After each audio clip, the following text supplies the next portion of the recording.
on to the 425. Tim Buck gets the 400. Both men. Oh, this is exciting. Who's going to get it?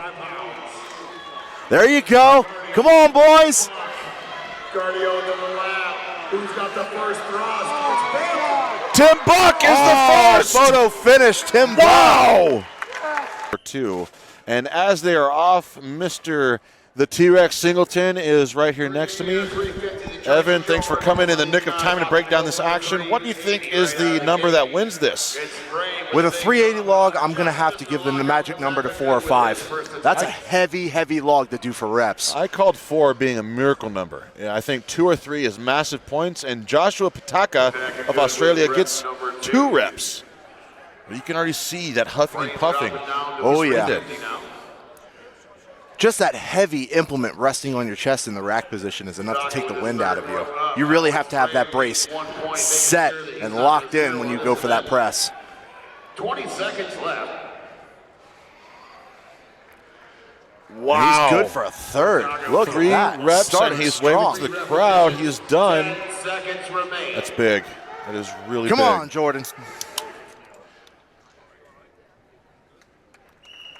All right. That is huge. And a pace setter to put the pressure on all these athletes as they make their way to the floor. Let's bring out Absolutely. What a way to start the open men's. The next heat takes the floor. Nathan Edwards of Canada in lane 1. A World's Strongest Man finalist, Spencer Remick of the USA, and a former OSG champion. In lane number 2, Chase Provost of the USA in lane 3, and Marcus Van of the USA in lane number 4. This is going to be a powerful heat. Absolutely. Let us watch. Spencer runs straight for the that 380. 380. Attaboy, Spencer. Marcus Van attempting it as well. Clean, solid. Press was easy. Got to hold that lockout, though. There you go. Much better. That looked effortless. I think he might hit 4 or 5 just based off of that. Marcus Van gets a rep. Gets that second rep. 2 reps for Remick, 1 for Edwards, and 1 for Van, all with the Trump log. Pataka's got 3. Remick is chasing that down. 25 seconds left. Oh, those triceps are fatiguing on Remick, but he gets 3, tying him. Tied for first. Under 15. 15 seconds remain. If he wants the first place, he's got to push it. Ooh. Under 5. That'll leave Edwards 3 looking for reps number 3 as well. as the shared first place score so far.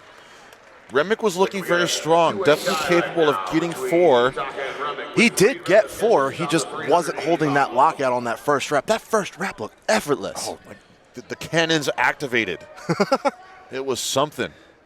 But he should be proud still. 3 reps is big, and anyone is going to be hard-pressed to get that 4th, if not more.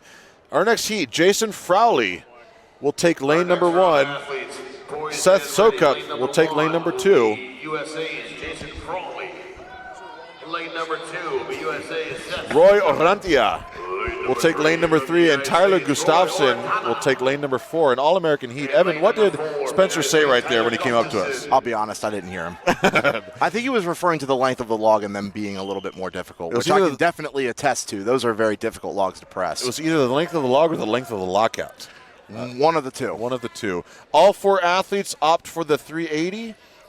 Oh, you love to see it. You absolutely love to see it. Tyler Gustafson gets a good rep, as does Sokup. Orantia as well. We have reps across the board with the Trump log. Sokup gets 2. Tyler is explosive off his chest. Frowley has moved back down to the 350 log. Now he's got 3. Ooh. Seth Sokup has 3, tied for first. Seth going for that 4th. Looking to get rep number 4 and step in the lead by Ooh, and he gets it. 5 seconds Our left. new leader, Seth Sokup. That explosiveness, the leg drive was just awesome. And the tricep strength to hold that lockout, very impressive. Talk about the pedigree and those soak-up boys. They are powerful. Wow, and what a show. 4 reps with 380 pounds. Can we see 5? If we're going to see 5, it's going to have to be somebody who digs very, very deep. This 380 will take your soul fast. In the next heat, lane 1 of the Czech Republic is Jan Lasina. In lane number 2, Oskar Zielkowski of Poland. Lane number 3, Don Treglia of USA. And lane number 4, Jean-Steven Corbouf of France, a.k.a. Coco. Coco. Coco's got arms like pythons. Absolutely. His arms are as big as my legs. This is a great event for Coco. 4 repetitions. Notorious overhead presser. Solid. Everybody. Don doing a bit of a dance backwards, trying to get that down call.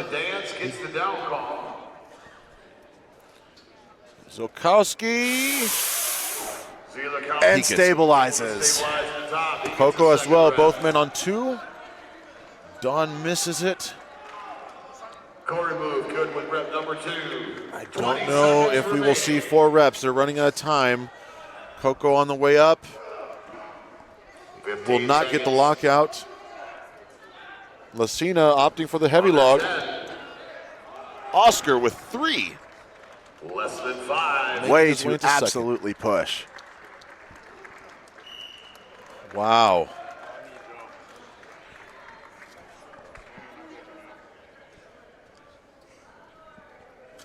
Polish power there. Absolutely Polish power. They have consistently brought it. 3 is going to be a very, very popular number, I feel. Indeed. Our next heat, Frederick Reum of Canada. Lane 1, Riley Johns Bushman, USA. Lane number 3, Håkon Kollerud, Norway. Lane number 4, Bo Bathory, USA. I have never seen Bo spelled that way before. That's a first for me. Really? Really? Well, glad you get to be enlightened here. Yeah, I'm a simple man. B.O. And in lane number 4, I do think that 3 reps is going to be very popular because it's a very good, solid number. A lot of these guys really showing a lot of promise with the overhead. If they're getting reps with 380, it's going to be around 3. Håkon and Bo opt for the trump log. I believe Håkon won Norway's strongest man, if I'm not mistaken. He is powerful, he is young. A strict press at 380. Oh my goodness. Wow. Who needs legs? Who needs legs? Keep them fresh for the next event. No kidding. Fred struggling for that lockout at 380. Here's Håkon. Ooh, finish it, it's there. Ah. Bo so close with that 380. Håkon lost his legs a little bit, got perhaps a bit lightheaded. I can't help but think that that strict press really used a lot of his juice. Under 5. But 1 rep at the trump log will still set him apart from those opting for the 350, and this is a points game. Our next heat, Jack Osborne of the UK will be in lane number 1. Christoph Strickland of the USA in lane number 2. Drew Redfern of England in lane number 3. And Yannick Boucher of Canada in lane number 4. Heat number 6 now making their way out. Lane number 1 will be the United Kingdom's Jack Osborne. Had the opportunity to talk with Jack Osborne at the Road Invitational. Very, very nice gentleman. Yeah. Very nice gentleman. Very helpful. He was one of those people where if you looked into his eyes, you can see how much he loves this. You know what I mean? I love that when you can tell. He's one of those people. You can just feel it. All right, Christoph and Jack go to the trump log. Panica and Remick are tied with 3 reps on the 380 log. Wow. Look at that pressing power. My goodness. And same for Strickland. Oh, Strickland right behind him. Let's see if he can repeat it. Easy. My goodness. Oh, and Strickland delivers as well. This standard of strength as it increases and gets pushed from year to year is tremendously incredible. 30 seconds remain. Osborne. Goodness, he is not slowing down. He is now tied for second, wanting to pull ahead into first. Osborne's got 3 right now, tied for the lead. Strickland again matching him. As well. This is a fight and 4 reps. Tied for the lead with Seth Sokup. 10 seconds left. He needs to move. 4 reps. Strickland looking to tie that. Under 5 seconds. Unbelievable. A There's- buzzer beater for Jack Osborne. Did he get the 5th? He did. He did, my goodness. 5 reps hitting that beautiful miracle number there in the nick of time. My goodness. It's 5 repetitions just as the whistle blows. That was impressive. 380 pounds. Wow, Evan. My 5 goodness. reps at 380. He made it look so good. The pressing power was just insane. He felt that hustle too when he needed to operate fast. Wow, just well done. Heat number 7. Heat number 7 in lane number 1 will be Mark Sanchez of the Philippines, Colton Rhodes in lane number 2 of the USA. In lane 3, Corey Thomason, USA, and Terrence Gilbert, USA, in lane number 4. Terrence Gilbert. Corey Thomason is fresh off of upgrading from a 105 to an open class athlete, and yet he makes his way to the 380, as do all men in this heat. 5 repetitions on the 380 log is the mark to beat. Oh, Mark Sanchez is stumbling around a little bit. he's okay. Mark Sanchez goes up to overhead, but I don't think he got a down command. He's going back in. He's going to attack that 380-pound log again. Colton Rhodes with 2 successful reps at 380 pounds. Colton Rhodes with strong pressing power. 3 reps already. Sanchez, he got that first rep up with ease, but did not get the down call. 15 seconds. It's so remaining. unfortunate. Thomason is calling it with 1 rep. That's big for him. Gilbert's so close for that 1 rep. Wow. What a heat. 3 reps for lane 2. And Thomason, despite being a light athlete, got 1 big, powerful rep. It's going to be a tough one for Sanchez to come back after that. Even getting points on the board, that's solid work. Solid work indeed. Our The next other heat half of the takes the arena brothers. floor. In lane number 3 from Brazil. Gabriel Raume of Canada, lane 1. Dan McGuire, USA, lane 2. Anderson Aguiar Durao of Brazil in lane number 3. And the world's strongest firefighter, Andrew Burton, USA, in lane number 4. Fresh off of his debut at the Magnus for Magnusson Classic in Iceland. I don't know if he's even had time to rest after that. Well, you got to think, take into consideration, he also competed at America's Strongest Man. Oh, yeah. We were there. Yep, absolutely. And he put on a killer performance there as well. Burton's got 1. Rayom's got 1. Burton, Raume, McGuire.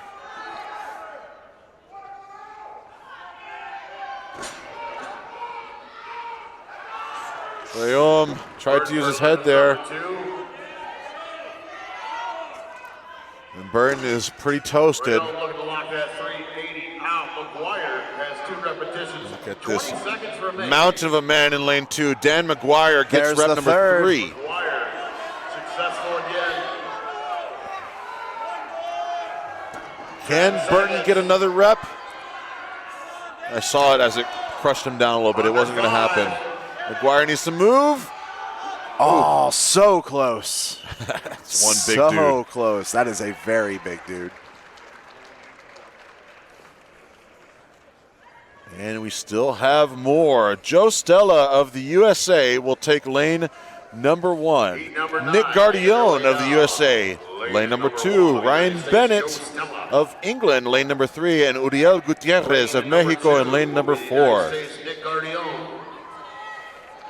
Lane number 3 will be This is England, Ryan just Bennett. exciting. This really is. And lane Every number single 4 heat, will be you just Mexico. no idea when guys are going to get tired, how many reps they're going to end up pulling out. You just do not know, and that's what makes it so exciting. These are hungry athletes, Evan. They want to follow in your footsteps and ascend to the ranks of Giants Live and World's Strongest Man. All 4 opt for the 380.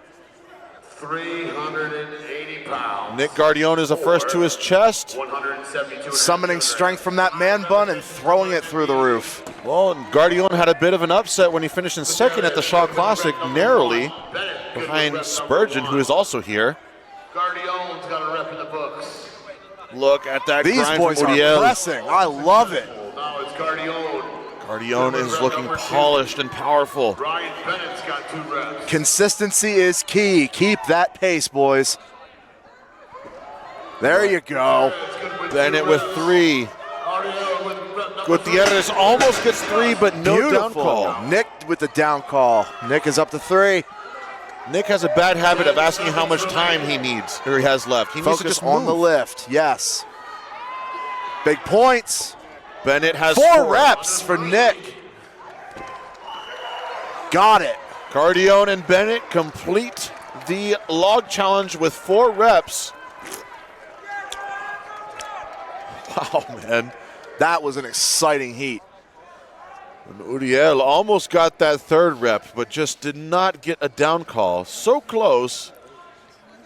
Heat number 10. Poised and ready. In lane number 1, we'll have United States Bryce Johnson. Heat number 10 is up. USA Tyler Obringer. In Lane number 1, Bryce Johnson of the USA. Lane number 2, Tyler Obringer, USA. Lane number 3, Sean Schellinger, USA. And Justin Legier, USA. An all-American heat. Absolutely love it.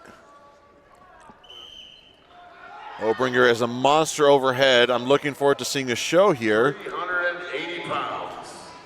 The key is not rushing and not making mistakes. Everybody knows about his pressing power. He just needs to settle in it. Look at that. I see him doing a lot of moving around. Reps across the field. Schellinger good with his first rep. Legier good with his rep. 2 reps for Bryce Johnson. Throws it through the ceiling. Easy. Legier is tiring out a little bit. 25 seconds remain. Bryce Johnson right now with 3 reps. Tyler going for his 3rd, and he gets it. 3 reps for Johnson, attempting a 4th. Solid work. 4 reps. My goodness, this needs could to be the move. new leader. Why does he stop? He needs it. Less than 5. Ooh, gotta viper it. Yeah. Johnson feeling the pressure. And Obringer also with 4 reps. Beautiful, beautiful work. We have a substantial tie for second place with 4 reps. Our next heat, Austin Ham of the USA in lane number 1, Gunnar Gimbutas of Estonia in lane number 2, Lucas Rogerio of Brazil in lane number 3, and Larson Hare of Canada, lane number 4. In lane number 2, representing Estonia, Gunnar There is some power here, Evan. In lane number 3, Gotta love to see it. Lucas Rogerio. It is exciting. In lane number 4 from Canada, Larson Hare. I love coming to these competitions, and I love helping out. I love doing commentary and all of that. But one of my favorite things about volunteering at shows like this is I get a free ticket to the best seat in the house. Yes. I love watching this just as much as I love competing in it. History is being written at every turn here with the future of strength. Austin Ham, so explosive on the overhead drive. Gunnar is feeling something going wrong in his shoulder. Ham exploding. Jumping underneath 380 pounds, getting credit for his Larson getting his 2nd. Ham going for his 3rd. Ham able to save that one over. Austin is going ham over there in lane 1. He's got 3 reps now. He's got 3 reps and a chance to tie for 2nd place now. A great clean, showing some signs of fatigue. Can he do it for 4? Under 10. Unbelievable. That. Oh. He has so much power off his chest. You know what? 3 reps, though. Solid. Look at that. Larson does. I think he got it. I think so. 3 reps. He got it. 3 reps for Austin Ham. And 3 reps for Hare. Look at that replay with the lockout and the buzzer beater right as you see that ticker turn to 3. Ooh, I bet love that it. felt good. The slow-mo instant replay brought to you by ADL Live. All right. Lane number 1, Tim Buck, Big Tim of the USA. Lane number 2, Josh Gregory, USA. Lane 3, Scott Deese, USA. And an All-American heat completed by Joseph Payne in lane 4. Tim Buck coming back for redemption after finishing in second at America's Strongest Man behind Lucas Hatton. Excuse me. Strong.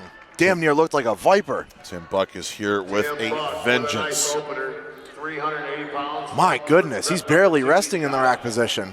He needs to stay cool and collected. Tim, unfortunately, has been notorious for some small hiccups here and there, but he gets is looking that third. He got those fast. Joseph Payne going for a second. Finish it. Oh, so close. Gets a bit far ahead of Tim Buck, and same for Gregory. 15 seconds. I think Tim is a bit tired out. Under 10. Can Gregory pull one more? Less than 5.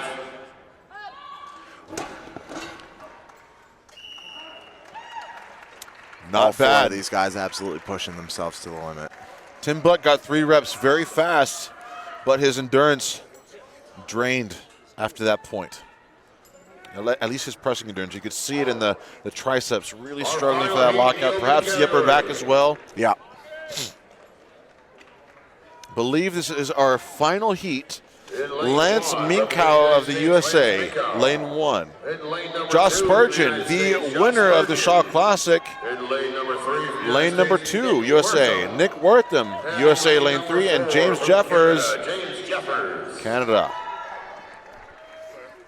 lane number 4. We are going to finish this one off strong. Big expectations on these boys.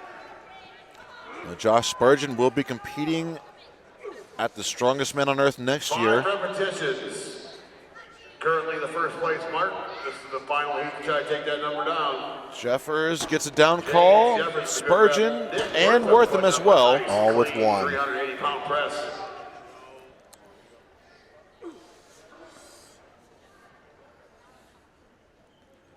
Press. Spurgeon, smooth as silk. Press. 380 pounds. 2 out of 3 onto their second rep. Gets some reps of 350. Spurgeon with 2. Wortham with Josh 2. pushing his way to 3 reps. Wortham feeling the pressure by Josh. 10 seconds.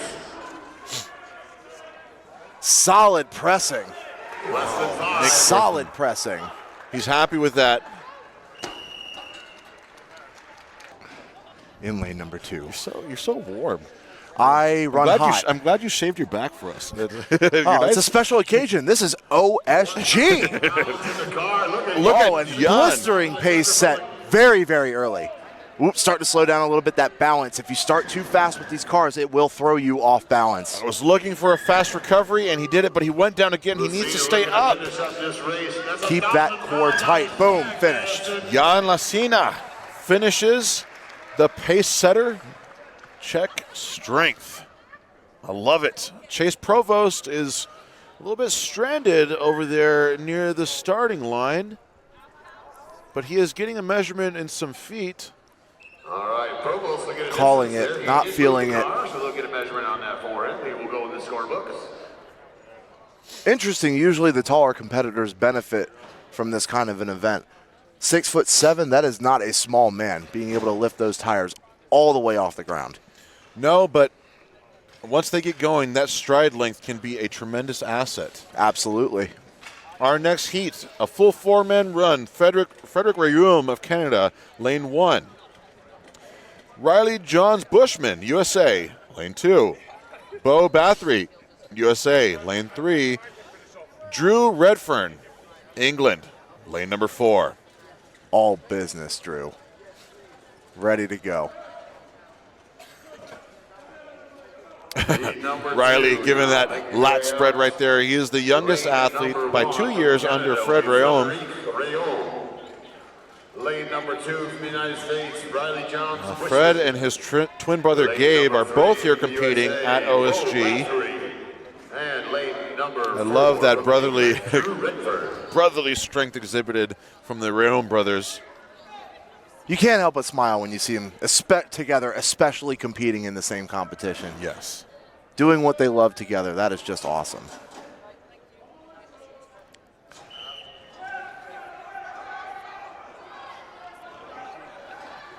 That was a bit of an unfortunate start there. Our athlete in heat number 2 is not ready. But look at Bo Bathory, he's closing in. Oh, so close of that starting line. There we go. Solid finish. 20 seconds. Drew Redfern. Right in behind him, slow and steady, but not going down until that finish line. Frederick Rayom. 30 seconds remain. I think he's toasted. 20 seconds. He has 20 seconds. He can push. Every single inch counts. Under 10.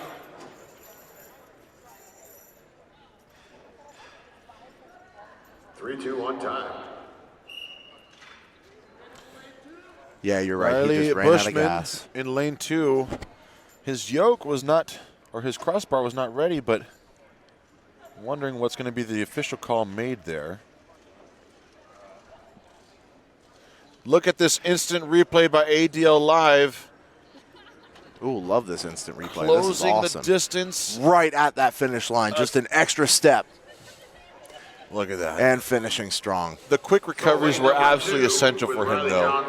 What I'm imagining that felt really good for him to be able to get the job done. The heat launched before the pins on his yoke were in the right position. All right, so Bushman will be running solo. The heat started before his pins were set.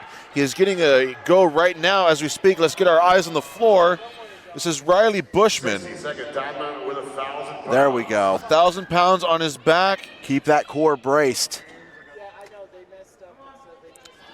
It's Riley Bushman right there. You know, if his yoke bars were originally, if his yoke bar was set lower, I think that's what he needed because this is too high. He's not getting enough clearance. I absolutely agree. He is dragging those tires. He's just barely getting those tires off the ground, and every time that they touch the ground, that is an immediate dead stop. That will throw you off balance, guarantee it. I'm wondering if he got his yoke height measured wearing shoes because he is wearing what looked to be slippers for this one. Yeah, those are flat-footed at most. 10 seconds. He is only getting about an inch of clearance, and it is fighting against him at every step. I'm hoping he takes that next year and is able to reassess. But look at that. That is like a millimeter of sole under his shoe, under his foot right there. Absolutely. I mean, that is just, essentially, he might as well have just done that completely barefoot. Except it's in the rules that you can't. You have to have socks at a bare minimum. And that's exactly what those look like, is socks. Yeah. But Bushman will get a measurement, and that is a valuable measurement at that. Not maybe a full half length of the course. Lasina of the Czech Republic is our first place leader right now with 18.34 seconds. And here is our next heat of athlete. Look at them, gearing up and ready to operate. There's Mark Sanchez representing the Philippines. One of my athletes that I coach. I know he is really raring to come back with a vengeance after missing a critical down call on that 380-pound log. And look, there's Gabe Reum. The other half of the world's strongest twins. Yeah. Yannick Boucher of Canada in lane 1. Mark Sanchez of the Philippines in lane 2. Terrence Gilbert, USA in lane 3. And Gabe Reum, Canada, lane 4. Gabe has the most veteranship here, 9 years competing, which is why we've seen him at the world stage for quite some time. Absolutely. Gilbert is second with 4 years competing under Gabe. Mark Sanchez, this is his second year at OSG, looking to build upon the performance of last year. And Yannick Boucher, 1.5 years competing. As we get these cars settled into their the greenest of the bunch. Hello to our next heat. In lane number 1 from Canada, Yannick Boucher. Mark Sanchez in lane number 2, gained a little bit of internet fame after squatting 400 kilos at the Rainier Classic this year, so we know he has the leg power for 1,000 pounds on the yoke. My goodness. That is an impressive squat. Yeah, on barbell, he's got a powerlifting background, so it's no surprise, but a car is a different ball game. He should have been set. I'll have to give him some words about that. Pick was very easy. Gabe Reum blazing down the course, but Yannick Boucher is closing the gap. Wow, I don't know who took that. That's going to be a photo finish right there. We may have to get an ADL replay if that's possible. We'll see. Sanchez and Gilbert are closing the distance. Come Sanchez. on, boys, finish it. You're almost there. Mark Sanchez. 1, 2. Very good. Wow. Very solid runs. Indeed. Look at Boucher right there. He is proud. The Canadians. A tour de force there. There is something in the water up there. Yeah, the same could be said about a lot of the countries here. Very true. Gabe Reum is looking to be in peak form here. Here is that Here ADL we live go. replay. Look at lanes 1 and 4, our Canadian powerhouses stomping down the course to the finish. Keep your eyes on that white line. Who clears it first? It will be Boucher. Look at this, ladies and gentlemen, and the same for Mark Sanchez and Gilbert there. Yannick Boucher, 0.02 of a second faster than Gabe Reum. 10.85 seconds for Yannick, 10.87 seconds for Gabe. That is close. Woo-hoo-wee. How about that ADL live replay? That is next level stuff there. I love it. That slow-mo replay definitely came in handy. Absolutely. Our next heat gears up, and they have a tall order to fill with Boucher and Reum finishing at that 10-second mark, albeit a few fractions and change. Anderson Aguiar Durao of Brazil in lane number 1. Gunnar Gimbutas of Estonia, lane number 2. Scott Dees, USA, lane 3. And Lance Minkow, USA, lane number 4. 23 years old. My goodness, he is young. Look at Gunnar. He has been competing for 20 years since he was 16. That is wild. Estonia. Could you imagine competing in this at 16? Well, I prior to yesterday I couldn't, but then I saw Bubba Pritchett, freshly turning 14, competing. That is yesterday. Outstanding. That really is. That Bubba is is just an anomaly. Dude, he shot up so fast over this last year in skill and height. I really, really hope that I'm retired by the time he gets to Worlds. Yeah. Because he's going to be a problem. Well, according to Bubba, that's going to be within the next 3 or 4 years. That's going to be insane. All right. In lane number 1, the cars are set. In lane number 2, representing Estonia, Gunnar Gimbutas. In lane number 3, from the United States, Scott Dees. And in lane number 4, from the United States, Lance Minkow.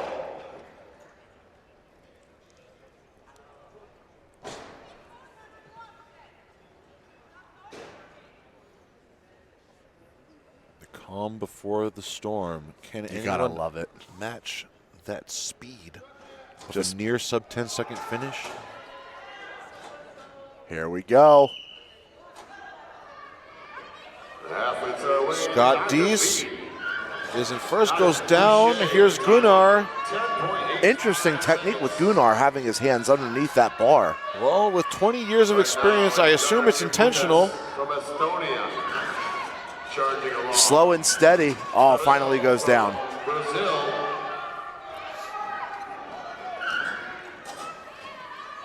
Gunnar is going for the lunge technique. I think he just needs to get up and commit.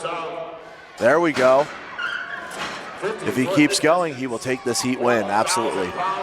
So close. A little bit more. So close to breaking the plane. Come on, break that line. There we go. You go. 15 seconds remain. He was good for a while, but made sure of it. Gimbutas finishes, clearing the distance. Less than 5.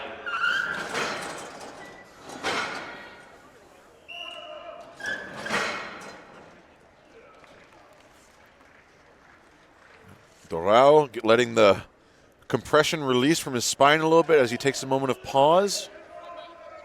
Sometimes there's just no better feeling than unlocking that belt after a very, very hard lift. Yeah, he's feeling it. speaking as somebody who is 6'5", 6'6", it is very difficult to get out of these cars. Yeah. Well, Lucy was right here saying we should get Evan to take the yoke back. I told her it would just eat up too much time watching you get in and out of that thing.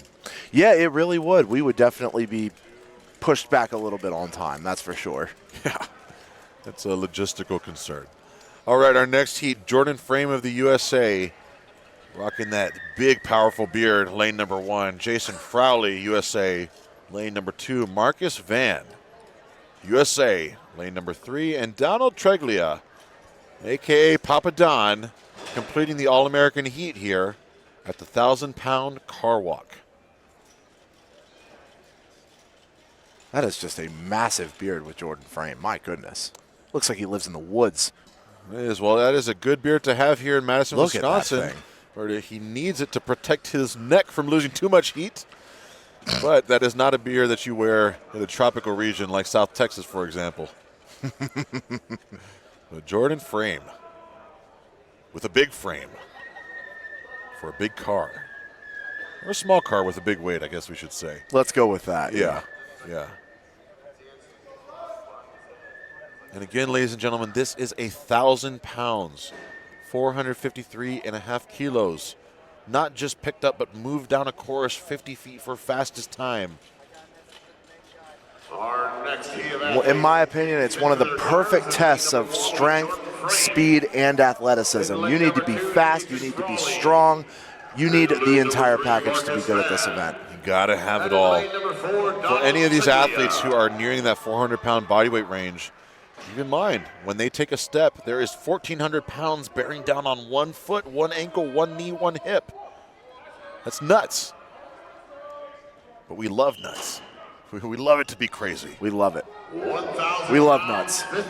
We absolutely well, love when nuts. you say it, it just doesn't sound right. That's why I'm going to keep saying it. Oh, this is nuts. Frowley goes down. Van pulls ahead. Frowley back ahead in the lead. He will do it.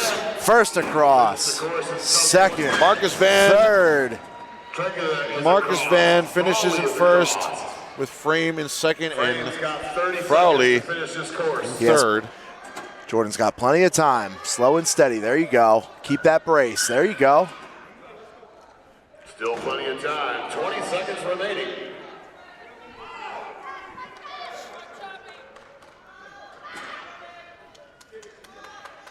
Come on, Jordan. Finish this. You're almost there. Keep going. You're so close to that finish line. Come on. Cannot stop. Under 5. The buzzer beater. The audience loves it. The athletes love it. That's what we want to see. Absolutely. Leaning outside of that car frame to cheer on your fellow competitors. That just embodies our sport. Probably chipped off a little bit of his soul right there, but that's amazing. Let's see it right here. Look at this. Those last 3 lanes really shifting and placing. Marcus Van in lane 3, seizing that window of opportunity and completing the distance. Don Treglia right behind him for second. Wow. That was something. That was close. These drops are so critical.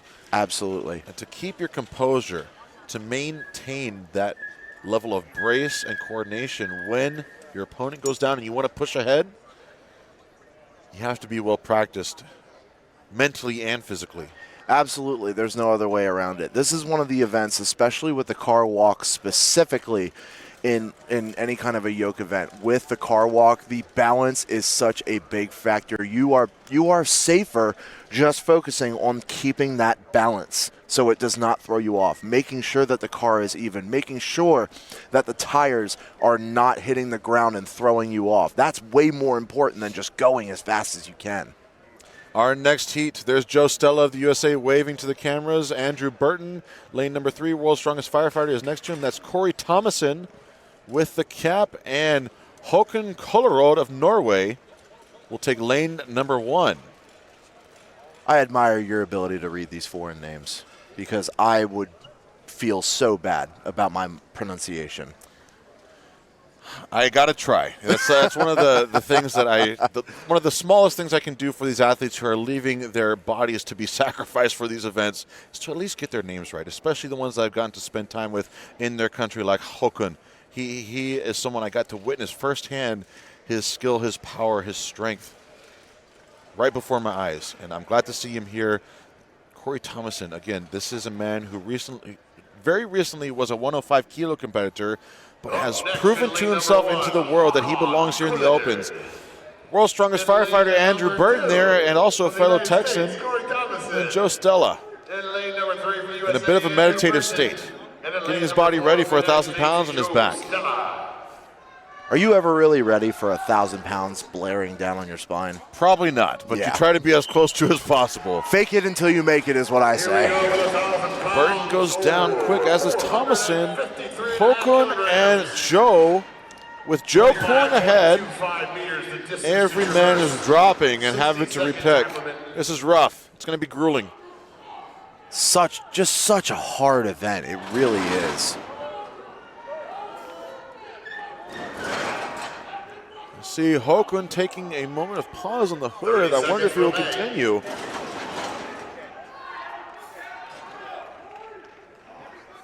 Athletes, every inch is going to count on the score. That is very true. Every inch does count. He's got to break the front plane, and he's done it. I had a feeling you were going to latch onto those words. You just dangled that fish hook in front of you. I had to jump on it. There is no such thing as low-hanging fruit. Uh-oh. Is that Burton? Somebody is down. I have spoken to Burton in the past before, and he has told me that sometimes when he does yoke, the lights tend to want to go out. So I think that might have been a small fainting episode. I see the thumbs up from Egel. Nope, he's up. And Andrew Burton is good. This might have just been a rough event for him. All right, he's all right. He just wanted to make sure you guys in the crowd were still watching. He just wanted to make sure everyone was still watching. Yeah. That's one way to get all eyes on you. Andrew Burton looks good, and that is a man who has had a packed competitive season. The Shaw Classic, America's Strongest Man, the Magnusford Magnuson Classic, and now here at OSG Finals, the World Finals. He's walking off. Corey Thomason is all smiles, getting to feel 1,000 pounds of car on his back. I don't know about you, but I was never really smiling after that event. Yeah, well, I have some memories of you from Glasgow in 22 where you finished that car walk and you were screaming at the arena and they were booing at you. I think it was because you were calling out the Scotsman there. That is very true. That is very true. I wanted to do something to get my fellow Scottish fans and attendees a little bit more involved.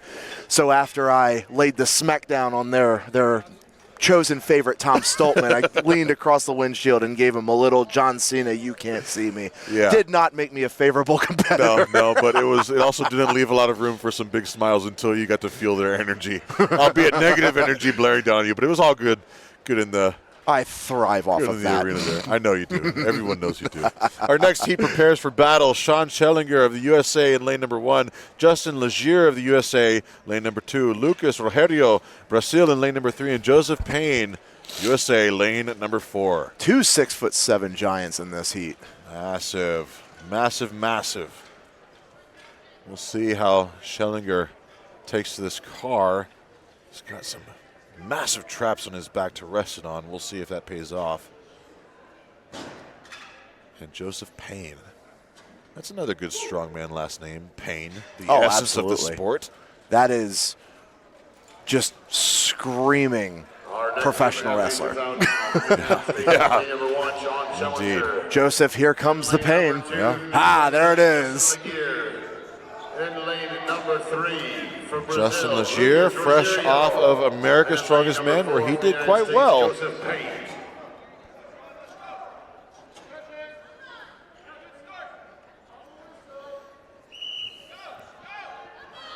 Schellinger is the first one out, and he is accelerating down the course. He's got some quick feet. But goes down. Legier and Rogerio. There we go. We have a race. I want to see Legier take this. He is moving, closing the gap. Lucas is catching up. Justin Legier. Ooh, just pulls into the lead. The silent killer That will be an event or a heat win for Legier and a good time. Look at that. Legier screaming down the throat of his co-competitor. Joseph Payne, I think, is overcome by the pain, calling it quits there. 10 seconds. 10 seconds, and I don't think he'll get back under it. I see him pulling up that left leg a little bit, possibly feeling He a looks little like nag. he's wincing a little bit. He might be in some serious pain.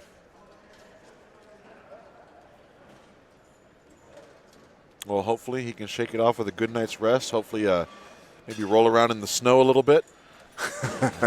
He's walking a little bit labored there.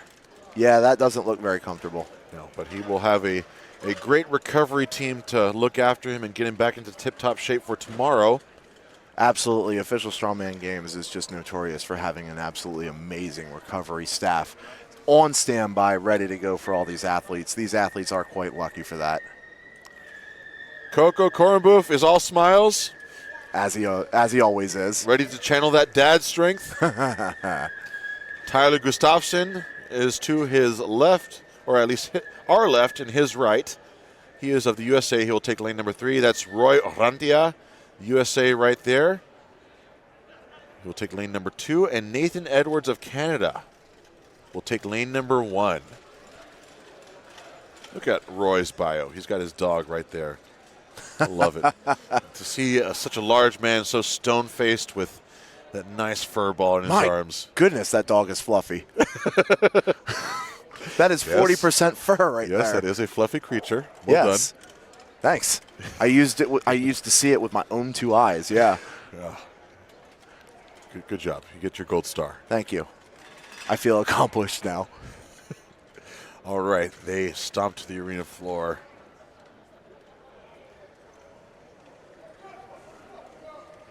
I was so impressed watching Tyler Gustafsson at the OSG regional qualifiers. I believe he won first place in every event, if I'm not mistaken. My goodness, really? Yes, he is a powerhouse, has refined his skill. I got to compete with him at the Olympic City Pro-Am in Colorado Springs in March, and he just got bigger and better in every way from March up until the regional contest in the late summer, early fall. Well, that's exciting. Yeah, he has proven to be here. Number 4, representing France, Jean-Stéphane Korenbouf. This will be a nice heat to watch. I think it'll be a fast run. Look at Orantia. He is the first one out the gates. I hope he can stay up. Fast pick. Stabilize that. Oh, and he goes down. 1,000 pounds on these Volkswagen Beetles. Gustafsson did a 1,000-pound yoke back in March this year. I can imagine it's going to carry over here, but look at Orantia. Oh, he's pulling ahead. He's almost there. And he's done. Orantia means business. Solid carry from Roy. Gustafsson showing some strength out of the desert of Arizona there. Regrouping now. You got 30 seconds left. Gustafsson back up on his feet. Goes down again. Feeling the immense load of 1,000 pounds. Clawing for every meter they can. Coco. 15 seconds remain. And he Keep going, Coco. You're almost there. Under 10. There you go. Come on. Finish. Gustafsson gets pulled back. Coco for a last-ditch effort. And he goes down. How about Orantia's performance there? That was awesome. Even with him going down, look at Roy. Moving and stomping down the course. Keeping that core tight, slow and steady. Such a great recovery after dropping and just getting the job done. I am loving these replays. These replays are awesome. It's next level. It is putting Strongman on the map of viewership and interactivity, just like a football broadcast, just like the mainstream sports, and that is what Strongman deserves. We are seeing it unfold here in Madison, Wisconsin for the first time, writing the next chapter of Strongman history. There's Uriel Gutierrez of Mexico flexing for the camera right there. He will take lane number 1. Josh Gregory of the USA, lane number 2. James Jeffers, Canada, lane number 3. And Joshua Pataka Australia. Lane number 4. Oh, I wanted to do a cheesy joke. I don't know if I should do it. I think you should now that you I said hope that. Pataka Atakas this car. I really do. I regret asking you to say that. You asked for it. I did, and I You regret asked it. for it. See, I withheld it at first, but you made me do it. I regret my choices. You know, dad jokes. Got to keep them coming. That's debatable. You know, Uriel will be back with a vengeance. He missed that down call on one of the log presses, so I imagine he wants to make up for that here. Josh Gregory, he's someone who put himself on my radar for having a phenomenal deadlift ability. James Jeffers is a name we've seen consistently at this high level of strongman. And Joshua Pataka, let's see if he can pull a no drop. No, I was not going to say it again. I'll spare the audience that. But let's see if he can pull an unbroken no drops carry all the way down the course. I really hope that this heat is nuts, because I love seeing nuts. All right, calm down over there. I don't want this table to start lifting up off the ground. Too late. And lane number 4, Joshua Pataka. Uriel is in position. Which is smart, because these refs are not going. They're going on their own time. You need to be ready when they blow that whistle. Josh Gregory. Ooh, strong start for 3 people. Look at Jeffers. If he can stay without biting the ground, he'll take this. Oh, yeah, keep that pace. Keep that pace. Doing strong. James Is Jeffers he gonna make of Canada. He makes it. Canada completed the course in a solid time. That was a phenomenal run. Joshua Pataka as well was right there with him. Absolutely. Could not have been more than a second behind. Now working towards his finish. Pataka is across. Gregory's There's 3. Ariel Gutierrez now. Uriel, 25 seconds let's see remaining. it. 25 seconds. He's got time. He needs to remember 20 seconds. the heartache of not getting that down call. Channel it into performance here. There you go. Step. There you go. There you go. You're almost there. Uriel, one come more on. push. You have time. Push.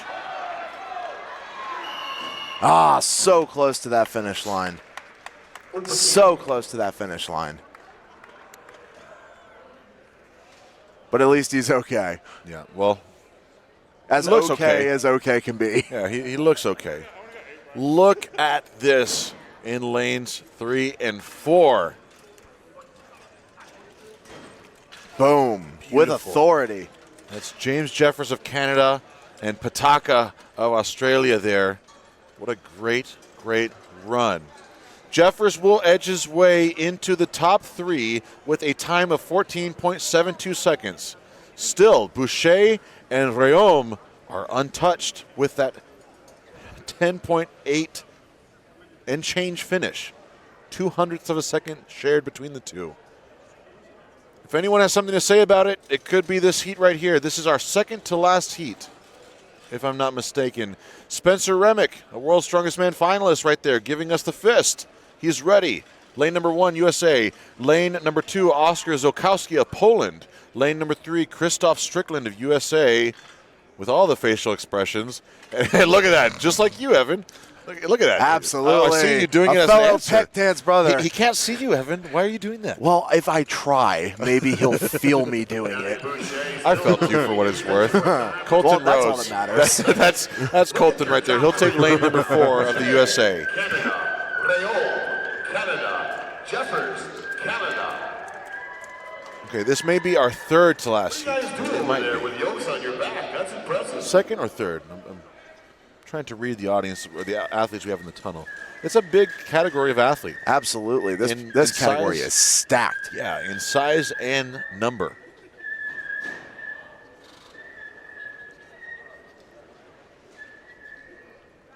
These 4 athletes are all tied for 7th place. There's Oskar, ready to operate. Polish Power in lane 2. All right, athletes are getting set into the car. Spencer Remick is in lane number 1. Oskar Zilakowski in lane number 2. Christoph Strickland in lane number 3. And Colton Rhodes in lane number 4.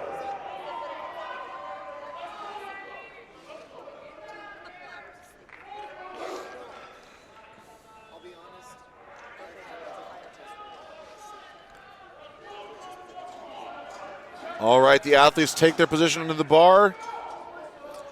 All right, boys, start your engines. Remick is out the gates. Fast start. Oh, he is moving. 1,000 pounds for Remick. He is running with it, ladies and gentlemen. Oh, and he's done. With authority. I believe that will make him a new leader. We'll see. That has to make him a new leader. We'll see a sub 10-second finish, hopefully, for Remick. Oscar and Strickland's relatively fast behind him. Plenty of time for Rhodes. Oh, Spencer Remick does not do it. He will finish in third with 11.06 seconds. That is wild. 15 seconds. I thought for sure he had it. So did I. But Boucher and Rayom stand atop the leaderboard. And even at that, Evan, that is less than 0.3 of a second between them. My goodness. Just shows you how good you really have to be. No mistakes. Everything needs to be fine-tuned. If you want to take top 3 in any event, you need to be ready for it. You need to be ready for it. Spencer was ready. He wiggled into position and lifted up right as that whistle blew. Absolutely. Still, 0.3 of a second is the gap between first and third place currently, and that goes to show you the caliber of power and skill here at OSG. This is our second to last heat, I think. Question mark? All right, Dan McGuire, Big Dan of the USA will be in lane number 1. Austin Ham, there he is standing to Dan's left and our right, giving us the heart. Lane number 2, Larson Hare, Canada in lane 3. And Big Tim Buck, lane number 4.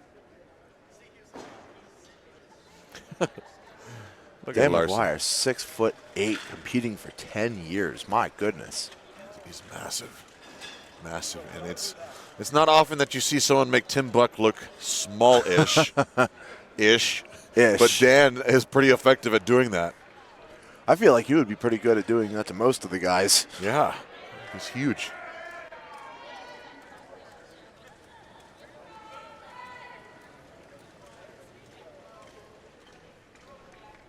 Looks like a predator eyeing down his prey as he paces behind this 1,000-pound car. Oh, I can relate Now to let's that. watch him squeeze into here. This is going to be a show on its own. Oh, my back is hurting just watching that. He did it. He made it. Look how he towers over the car. This is hilarious just seeing that man in there. Wow. Lane number 2 from the United States. He makes the car look small.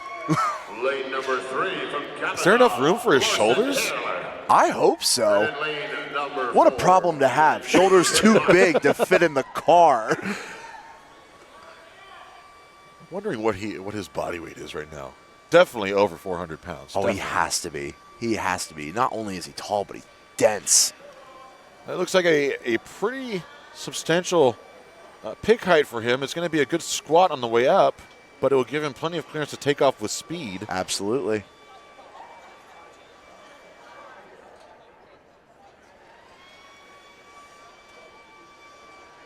Here, the leaf blower in full effect, getting our course nice and crisp for our athletes. We don't want any potential for slippage. Absolutely not. The last thing that you ever want is to slip with 1,000 pounds on your back. That would be bad news instantaneously. Yeah.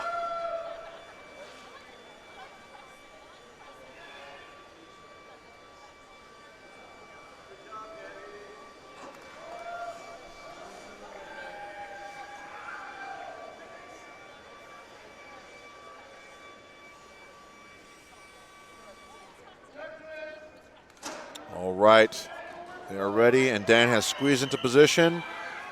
Tim Buck is the first one out the gates. Austin Ham turning on the gas. Consistent, tight, Tim and Buck. he crosses.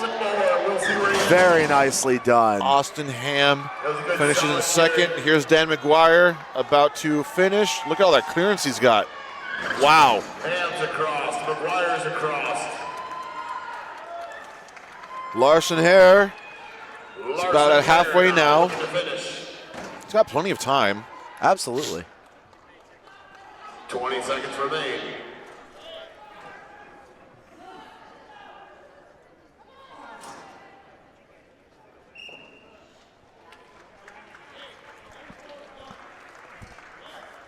I don't think Tim will be able to edge out Remick. Tim moved fast, but Remick moved a little bit faster. I was going to say, I think Remick had a little bit more foot speed on that one. Look at Tim Buck. One of the things I love about this side profile view, look how his hips are under him. Yep. Directly under him, not out behind him. That is essential for a great yoke carry like this. 100%. You really want that weight stacked underneath you. If it gets too far out in front of you or too far behind you, you're going to lose the balance. You're not in control of the implement, and it's going to fall straight to the ground. Do we have two more? No. This looks like it might be the last heat. Maybe. No. No. This is our second to last. Yeah, this is our second to last heat. Yes, we had such a big tie for second place. That is wild. Josh Spurgeon, that's Tyler Obringer there. Where is he going to fall in this? But that's Josh Spurgeon. He will take lane number 1 of USA. Nick Wortham will take lane number 2, USA. Seth Sokup, lane number 3, USA. And that's Nick Guardione, USA. I keep telling him one of these days I'm going to hold him down and shave his hair. Please make sure someone is recording. All right, we're going to have a little bit of Oh, shift. we will. We're switching to 3 lanes. You already did the math. That's why you. Okay, we're switching to Are the vice 3 president. lanes, I believe. Maybe a problem with the lane 4's car. They're removing the weights from it. The sound of that wheel squeaking is not a good sound. No, but that's just even more. That's just even more proof you do not want those tires hitting the ground. They hit the ground, they are locked in place. They are not moving. Look at the graphics team over at ADL. We have to make an adjustment here because one of the Josh cars, Spurgeon malfunctioned. We'll take lane number 1. Nancy over there. I don't know if they're giving me Nick a fist bump Wortham, or telling me to hurry up. Let's lane go, number let's 2, go, let's go. and That's Seth right. Sokup, Here we are, 3 lanes. lane Let's say 3. hello to our athletes, all from the US of A. Lane number 1 An is All-American Josh heat. Spurgeon. Lane number 2 is All right, boys, start your engines. I believe Nick Wortham is our youngest athlete in this heat right now, but he has made his pro debut at North America's Strongest Man There they go. Spurgeon earlier this year. There we go. Josh Spurgeon has something to prove. He goes down. Nick Wortham Nick sees the Wortham can pull opportunity. ahead, and he does. Nick pulls ahead. Wow. Sokup and Spurgeon were right there behind him, but Wortham saw the window. He took it, stayed up, despite being the youngest athlete on that heat. Look at it. That's got to feel good.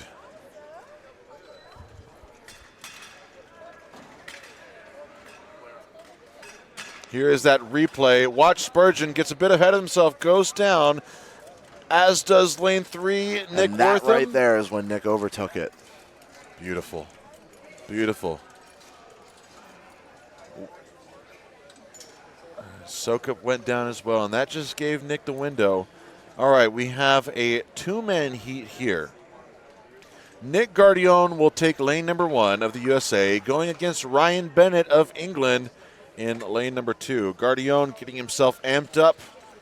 And Ryan Bennett, the absolute opposite. Call, smiles, and laughs. Yeah. Attention to which athlete is in which lane. So it'll be interesting to see who takes this one with their 2 different personas right here in the entry tunnel. See a lot of myself in Nick right now.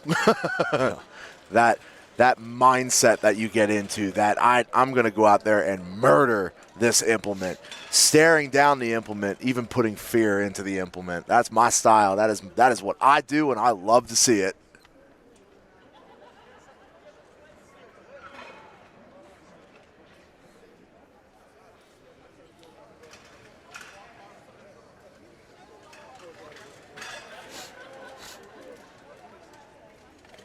Let's see it. Nick Guardione, 6'4" tall. Ryan Bennett, 6'3" tall.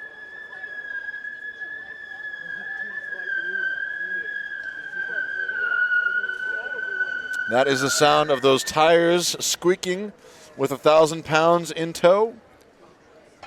As we reset the car back to the starting gate. There we go, getting amped, getting ready. I hope Guardian was paying attention when they talked about the 5-second beating penalty. He is looking amped up, and I can't help but fear that he puts a beating on the car if he does well.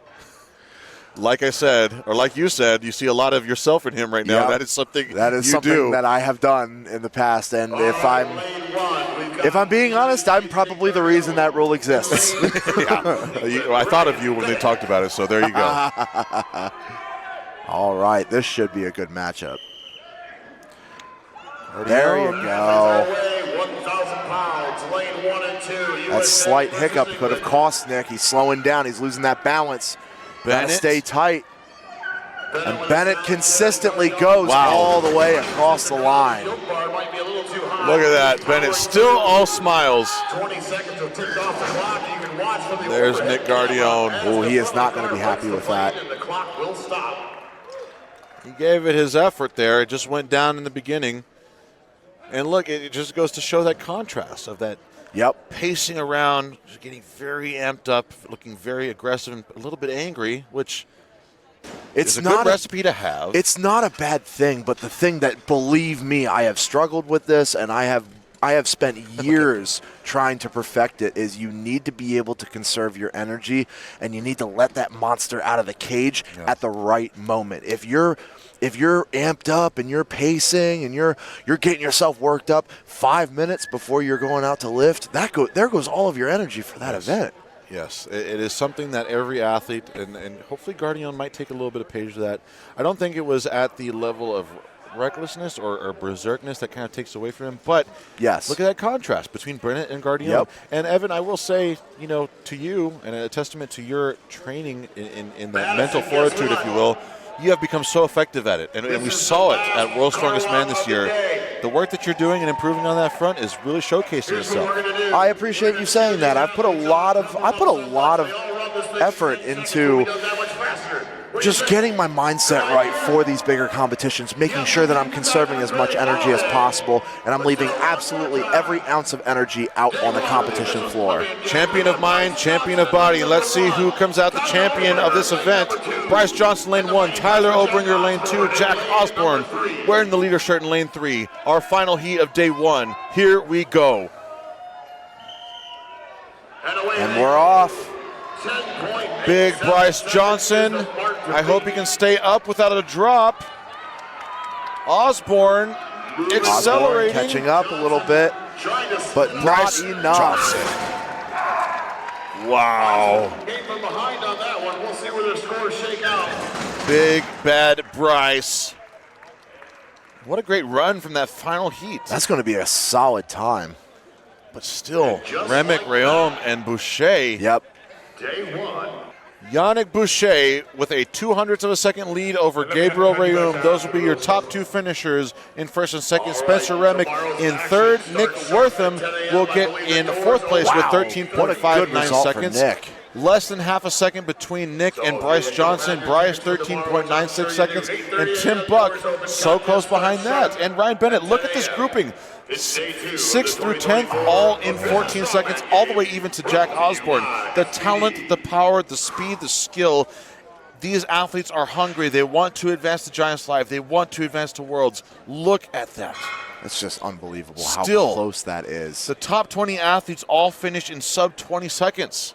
That's amazing. Just the caliber of athlete that shows up to this competition every year is amazing. It really is. And still, ranked 21 through 30, we have 20.47 seconds for 21st place, and Josh Gregory in 30th place with 30.75 seconds. These guys are fast, they're strong, and they are contending every bit of power here. I'm just at a loss for words at this point. Uriel Gutierrez will get a measurement, and all the other athletes, starting with Andrew Burton here, in 37th position, all the way down to 50. Who steps up to the 821st? Both men will opt for the 705. It really is all about a strategy, honestly. I mean, if you're not 100% confident you can get at least one rep with that 820, you've got to put all of your eggs into the 705 and just blitz it. Just getting even one on the board so you don't wind up with a 0. It's all strategy. Indeed. Hokun had to really hold that lockout to get the down call, but what a clean deadlift. Very, very technical. 30 seconds remaining. I believe he is Norway's strongest man. 20 seconds. So, starting off with 2 reps each, the pace setters. Grimacing through the pain. Smiling, oddly enough. That's a lot of meat in that tunnel. A lot of meat and a lot of heat. Our next 2 athletes step onto the arena floor.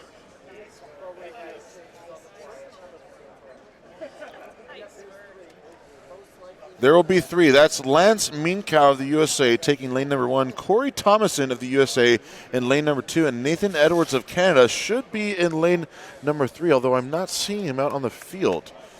Now again, we spoke about this yesterday, but Corey Thomason was formerly a 105-kilo athlete and has spent the last year really bulking up, and he goes straight for the 820.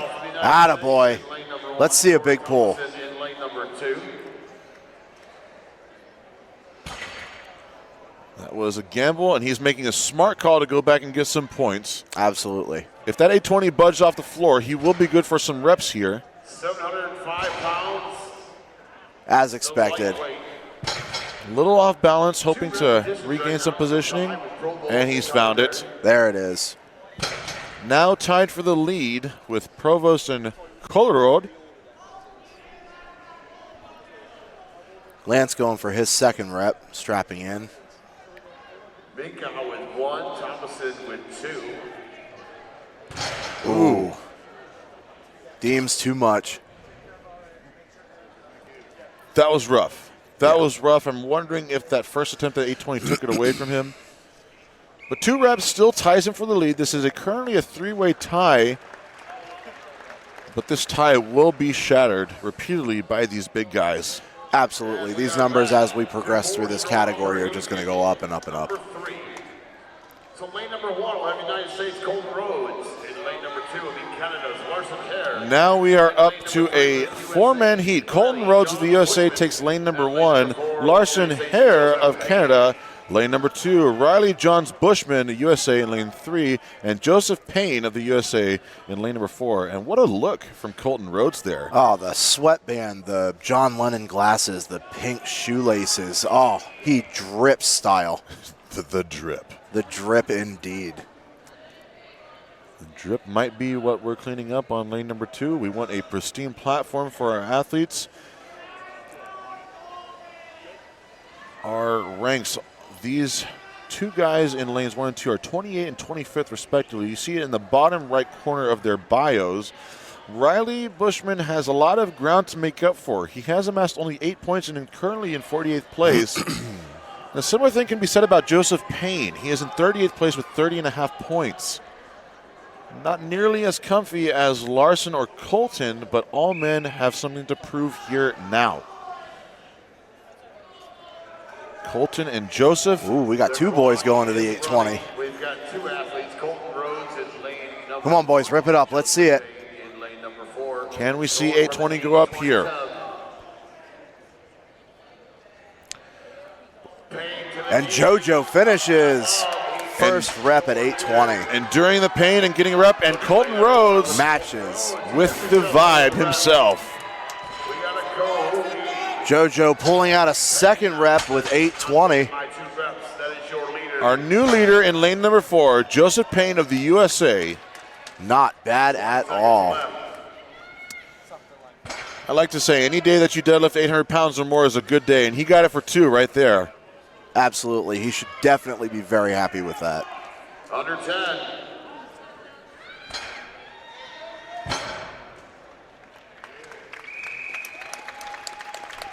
And 2 reps each for lanes 2 and 3. Our new leader. Wow. Aaron, never mind. Never mind.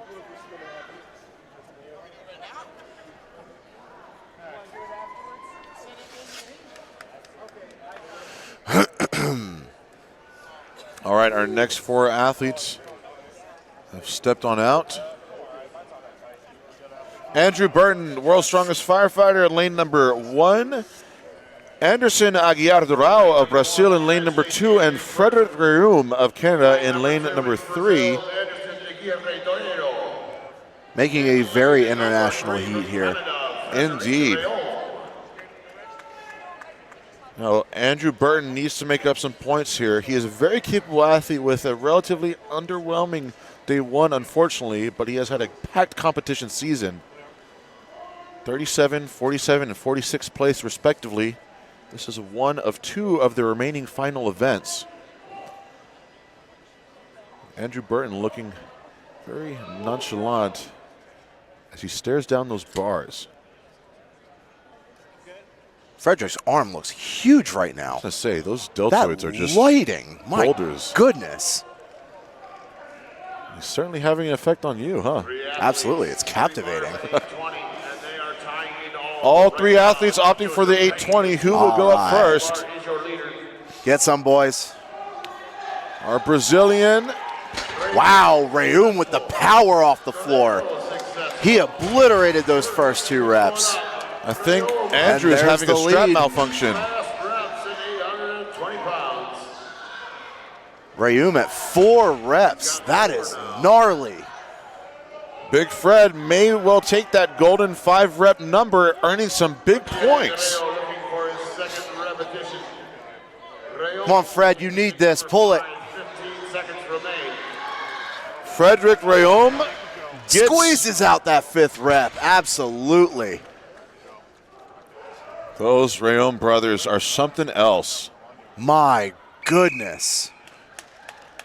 I think Andrew Burton had a strap malfunction there, which is unfortunate. Very unfortunate.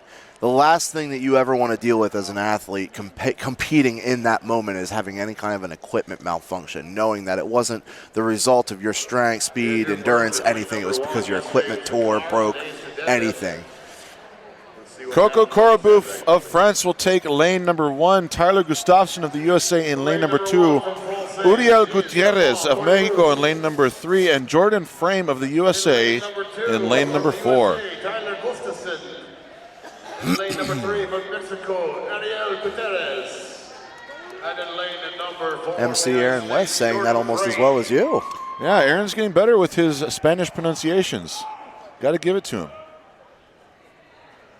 I think my favorite Aaron West-ism was at World's Strongest Man in 2018 or 19, where he was pronouncing Robert Oberst, Robert Oberest. I enjoyed that very much from the sideline. Really left an impression on you. That's great. Frederick Reum of Canada is our leader. 5 reps, hitting that magic number Evan predicted, putting the pressure on every one of these athletes. Is it beatable? Yes. Are you going to have to dig real deep to beat that? Also, yes. Yeah. If that's going to get beaten or even matched, you're going to have to look for that deep, deep, deep inner strength. I think these guys are up to the task. All right. Looks like Jordan Frame is passing on this event.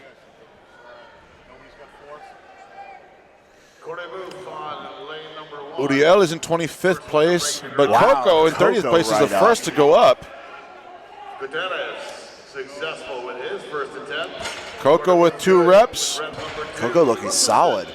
Now has the rep in lane number 2. Coco is looking solid. Wow. These deadlifts are on point for Coco. Uriel misses out his lockout there. Coco with rep number 4. All right, Coco. One more to match the lead. This would be huge for Coco. 5 will tie. 10 seconds left. 10 seconds left. Let's Coco on the see way it. up, and it'll be 4 reps for a second place finish. Still very, very solid reps. Indeed. Jean-Steven Corabou, a.k.a. Coco, putting on a show for us all. That was great. He's got to flex the arms, huh? Absolutely, he has to. Well, if you had pythons like that, you'd be flexing all day, too. Yeah, arguably some of the best arms in the sport. That was a great score for him, and it's you know, with Fred Rayom starting out so strong, that puts a lot of pressure on these guys, and it makes it really hard to give credit to how impressive it is to get rep after rep with 820, even if it doesn't get 5. Yep. All right, our next heat of athlete is ready at the axle bars. Gunnar Gimbutas of Estonia, lane 1. Joe Stella, USA, lane 2. Sean Schellinger, USA, lane 3. And Drew Redfern of England, lane number 4. Redfern and Gimbutas are the only two opting for the trump weight. 5 reps, the mark to beat. The succession is 5 for the first place, 4 reps for second, 2 reps for third. Locks it out. Very nice. Speed off the ground was good, but that lockout was a little bit slower. Just got a little bit away from him, that's all. There's that speed, but the lockout, can it happen? Finish it, come on, it's there. Rep number 2 is good. Our Englishman has reps at 820. 15 seconds remain. Under 10. Under 10 is not enough time, and he knows it. Yep. That will put Drew Redfern in a tie for third with Payne. Ooh. Yep. Somebody's bleeding. Classic nosebleeds. We've seen quite a few today already, and this is the event to make it happen, especially with the added pressure of a deadlift suit. You know what my favorite part about that was? Is he had those plugs in his nose before the event even started. He knew that was going to happen. The preemptive strike. Here comes our next heat. Terrence Gilbert of the USA, lane number 1. Dan McGuire, big Dan. Look at that. The camera has to really look up there. 6 foot 8 inches tall. The USA, lane number 3, Mark Sanchez of the Philippines. And in lane number 4, Christoph Strickland, the USA. Don't tell me to shush. Mark is ranked 41st, needs to get some big points here, and he knows he can do well on the deadlift. He'll go straight for the 820.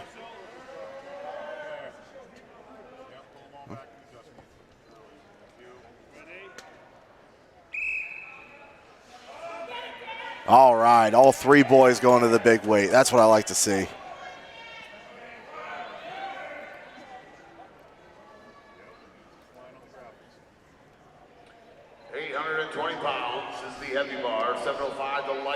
Wow. Look at Mark Sanchez blazing to the top. Our Filipino right there on lane number 3. Lord. 3 reps for big Mark Sanchez. He is off to the races. Those reps are lightning fast. Sanchez banging them out. That is 4 reps. Can he get 5 to tie the lead? He's got it. He's got it. Oh, no. Mark can do this. He needs to dig deep, catch some air. That would be such huge points getting this last rep. He's fighting Mark Sanchez. It's there. Fight the hitch. Fight it. Oh, no. What an effort from Mark Sanchez. So close. Mark was looking incredible. My goodness, those first 4 reps were unbelievable. I'm not surprised. Mark has some amazing leg strength. And he has pulled close to 900 pounds from a deficit before on an axle. My goodness. Almost 5 reps. He lifted that weight off the ground 6 times. We'll get credit for 4.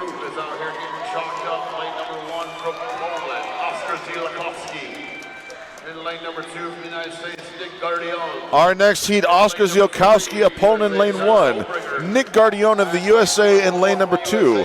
Tyler Obringer of the USA in lane 3. And Jason Frowley of the USA in lane number 4. Oh, this should be an exciting heat.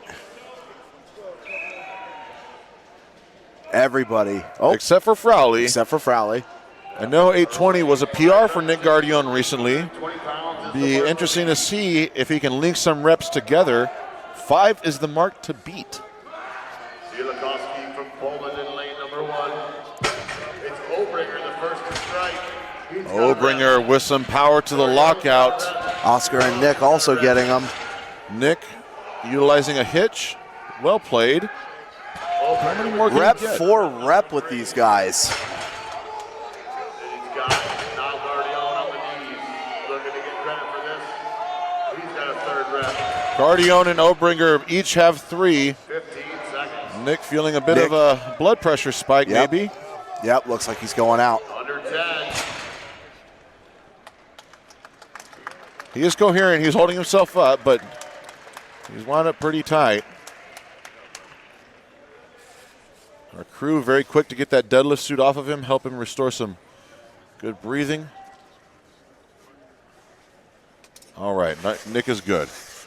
But 3 reps for Nick. Again, I know for a fact that 1 rep at 820 was a PR for him not too long ago. That's big, and he's happy about it. Nick Guardione. Heat number 9. Ready to go in lane number 1 from Brazil, Lucas Rogério. In lane number 2, United States, Roy Orancha. Nick is happy. He's riding cloud 9 on the way out of the platform. Our next heat, Lucas Rogério of Brazil in lane 1, Roy Orantia, USA lane 2, Don Treglia, USA lane 3, and Justin Legier, USA lane number 4. They definitely have their work cut out for them, that's for sure. All 4 men making their way to the heaviest weight. Commencing to the 820-pound pole. 6 reps will get you the win. Roy Orancha. Big Roy is a great deadlifter, and it's showing here as he moves up in reps. Justin Legier gets 1, going for 2. And Big Papa Don has 1. Big Roy getting 3 reps. I'm not surprised. Roy, in my opinion, is the strongest deadlifter on this heat. I want to see him link some more. He needs to take Frederick Rayum's score. Ooh, he's at 4. Let's see if he can pull it out. How bad do you want it? Dig deep. Roy Past on the way knees. up. And there it is, rep number 5. We have a tie for first. Down signal, there is a co-lead now. A co-lead with Fred Rayum.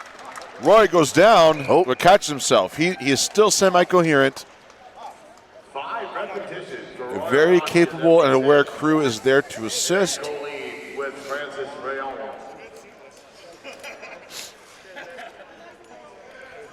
Big Papa Don is all smiles as he walks off, and he's walking off real nicely.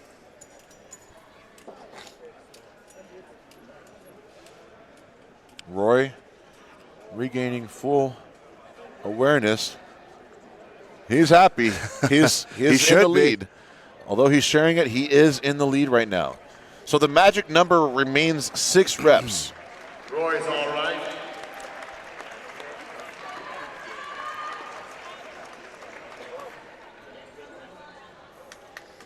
Our next heat, Bo Bathory of the USA in lane 1, Jan Lasina, Czech Republic, lane 2, Marcus Van, USA lane 3, and Austin Ham, USA lane 4. Number 3 for the United States, Marcus Van. I gotta say it, with the last name like Ham, you gotta have a strong deadlift. Absolutely, it's built into your character at that point. It really is. All 4 There we go. up to the 820. There you go, boys.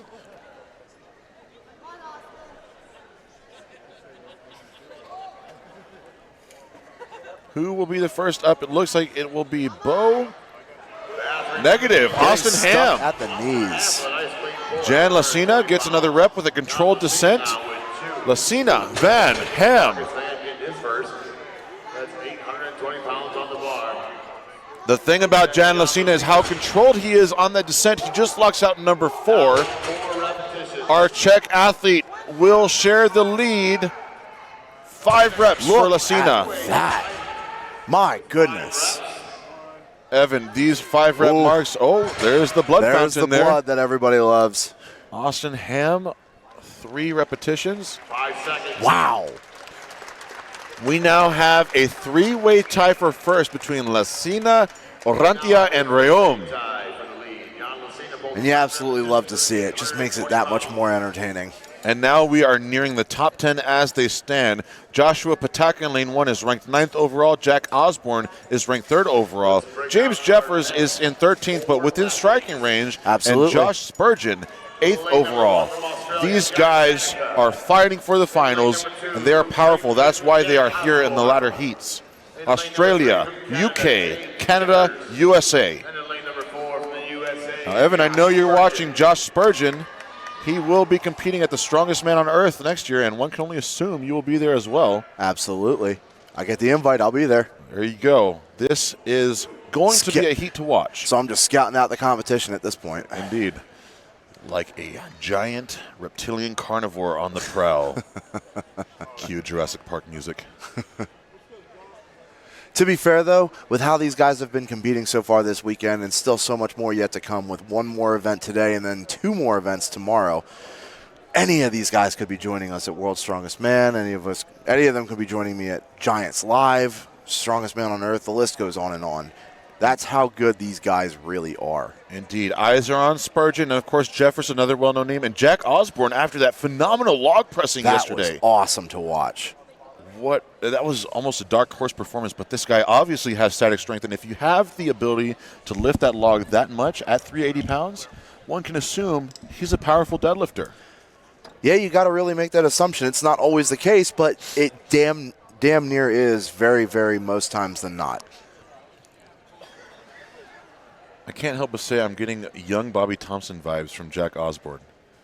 Nah, the UK version. I've seen Jack Osborne smile. So I don't think so. There we go. We're off. I love to see it. All of them passing the 705, going to 820. It's a three-way tie for the lead right now. Paddock, Osborne, Jefferson, Spurgeon, all strapping on to 820 pounds or 372 kilograms. Spurgeon is the first one up. Very good. Jeffers made it look better. Very good. They are setting that pace for themselves now. Osborne gets there as well, but Jeffers. Now Osborne's got one. 3 rounds for Jeffers. 3 for Jeffers, 3 for Spurgeon. Already Spurgeon on to 4. Securing that 4th. Jeffers is really he's got having 5. Absolutely. Could we see 6? We are. It's going to happen. Absolutely. Finish it. Hips. There it is. The winning number, 6 repetitions at 820 pounds. 6 repetitions. Phenomenal. I would say phenomenal. Yeah. Our new leader putting that 3-way split of 5 reps into second now. This looks like our second to last heat. Seth Sokup of the USA will take lane number 1. Ryan Bennett of England will take lane number 2. Tim Buck of the USA, lane number 3. And Big Bryce Johnson of the USA in lane number 4. Currently, Bryce Johnson is in first place overall with 93 points amassed. Ryan Bennett in second overall. And Seth Sokup in third overall. Tim Buck is not far behind, only 6 points behind Seth, ranked 7th. These men are contesting the finals. The mark to beat, 6 repetitions. That is going to be a tough landmark to find. 6 repetitions. And My Spurgeon goodness. made them all look so good, but Bryce Johnson, for as massive of a man as he is, look at that speed. Goodness. He looks like he's getting ready to clean half of these. 4 reps for Johnson now. Wow. He is speed repping this weight. Tim Buck grinding out a 4th rep. That's 3 for Tim. There's matching that tied for second right there. There it is. It was a little bit more of a labored lockout. This could be a tie for first if he can get it. Past the knees. Come on. Oh. That'll be a second place finish from Johnson. Nope, he's okay. Buck with 3 reps. Bennett with 4 and Sokup with 2. A rep fest here. You love to see it. You really do. Some heavy hitters. Our final heat. Nick Wortham of the USA in lane number 1. Spencer Remick of the USA in lane number 2. Gabriel Rayom in lane number 3. And Yannick Boucher in lane number 4. Now, Gabe's twin brother, Fred, set the pace early. One can only assume that it is in the genes, and Gabe is going to do something powerful here. And Spencer, a former OSG champion, a World's Strongest Man finalist. Yannick with the leader shirt from the car walk. Here we go. With the last heat of the open men, and we kind of expected them all to go to the last deadlift bar. Indeed. Remick is the first one up with a good rep at 820. Solid Yannick rep. as well. I think Frederick Rayom is the better deadlifter. Gabe gets it, but it was labored. Only one rep for Gabe. Remick, 4 reps. 4 reps. Come on, Spencer. It'll be 4 for Spencer, and he calls it there. Wortham gets 3. 15 seconds remain. Boucher will attempt one more. And it is not there. That leaves Joshua Spurgeon as your event winner on the deadlift. And well earned too. 6 reps. I am still blown away by that. What a year for Josh Spurgeon. He has really hit the ground running with his contest performances, and he has something to prove. Before we do that, let's recap the scores. Josh Spurgeon, again, first place, amassing a whopping 50 points. Frederick Rayom, Roy Orantia, Jan Lacina, and Bryce Johnson all tied for second with 5 repetitions. John Coco Corabuth, Dan McGuire, Mark Sanchez, Justin Legier, and James Jeffers all tied for 6th with 4 reps. So many shared placings here, but look at that. 42 points are available for those who hit 6, and the tie extends to Ryan Bennett and Spencer Remick. Evan, 8-way split right here on this page for 13th place, 34.5 points to each of these men ranked 12 through 20. There is a lot of points being amassed here. This is a 50-man heat. 2 reps for a 6-way tie for 21st place from Joseph Payne down to Marcus Van there. Colton Rhodes, Anderson, Uriel, and Terrence all get 1 rep on that heavy axle, securing 21 points, adding to their total right there. Lucas Rogerio, Jack Osborne, and Gabriel Rayom also get 1 rep on the heavy axle, getting a valuable 21 points. Every other athlete south of these guys will only get reps on the lighter axle, but 3 reps at that for Jason Frowley. That's 17 points. That's good. Lance, Joe, and Bo each get 1 rep. Every other athlete from Burton down through the rest of the roster fails to get a single rep on either deadlift bar with an underwhelming 0 points. Here's Gimbutas and Burton, and the whistle blows. They are off. 325 in the arms. Burton is the first one down. Good speed on that bag, too. I'm not surprised. This guy is fast and he is strong.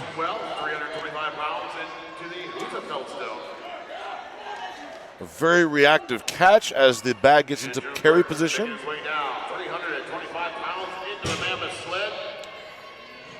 World's strongest firefighter is well conditioned for an event like this. Absolutely. It comes with the job. Look at him. Does not need that chest contact. He's keeping extended arms, and he is moving. He is fast. driving that. Wow. Setting the pace. Believe that was a sub 40-second time for Burton. Very solid run. Look at Gunnar. He's lifting it. I don't know what you call that, but he did it. And he did it before 60 seconds ran out. Yeah, those skis have a little less plastic on them now, don't they? Wow. Andrew Burton is the pace setter. 38.7 seconds right off the bat, putting the pressure on these guys to move fast. A sub 40-second time. Jordan Frame of the USA will be in lane number 1. Lance Minka of the USA in lane number 2. Bo Bathory, USA in lane 3. And Joe Stella of the USA in lane number 4. Now, if we don't see Jordan Frame out there, I talked to him backstage, and he was feeling some upper back problems. Oh, no. So I think that is why we saw him pass on the deadlift, and I do believe we are going to see him pass on this carry event as well. But you have to keep smart and live to fight another day. Absolutely. I did tell him he arguably has one of the best beards here, so that is an award he can take with him. Absolutely. It's better than nothing. There might be a family of birds hiding in there waiting to be fed. So it's a good thing he's taking a break to take care of that. So Minkow, Bathory, and Stella. An All-American heat, a 3-man heat at that. Stella being the veteran on the field with 9.5 years competing, nearing his decade of doing it.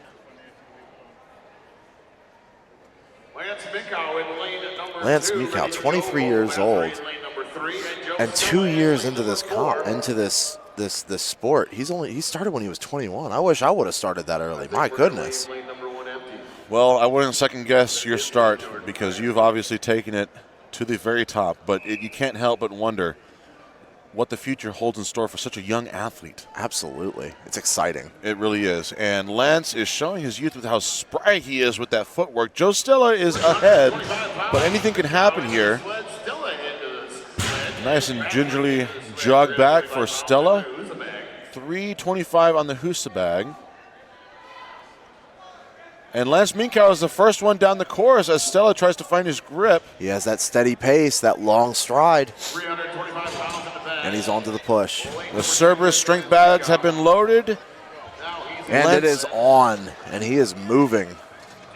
Great speed. Make sure to keep those hips low. Stella, unfortunately, is still struggling with that Husafel.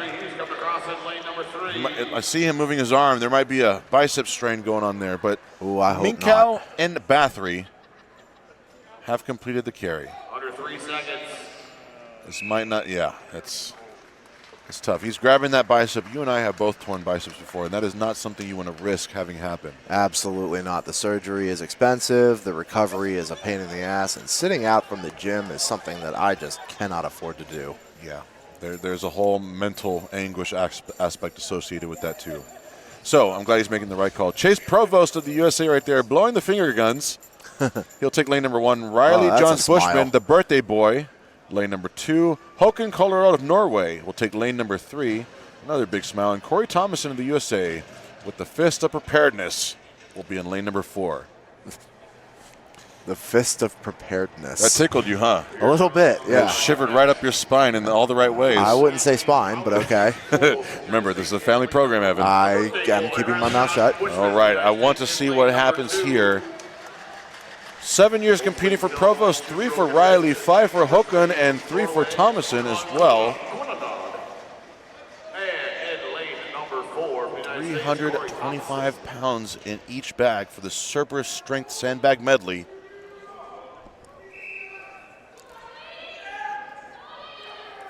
Chase Provost is the first out the gates, but this is an evenly matched heat. All men move down the course.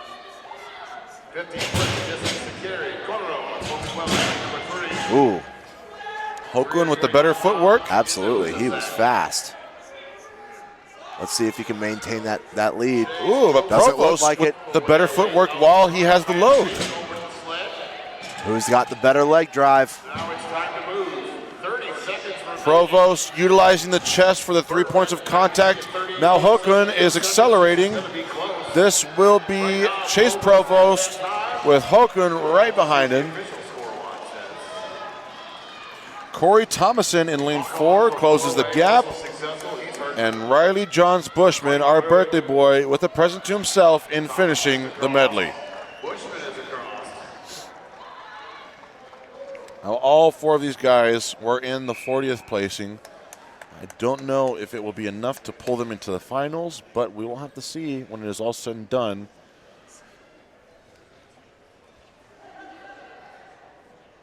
The strategy is to simply do your best. It's a bold strategy, Cotton. Bold strategy indeed, but a necessary one. Sean Schellinger of the USA in lane number 1. Larson Hare of Canada in lane 2. Jason Frowley, USA, lane 3. Anderson Aguiar Durao of Brazil in lane number 4. Sean towering above the rest at 6'7". A nice and massive wingspan. Big levers to wrap around some big bags. 13 years competing. Wow.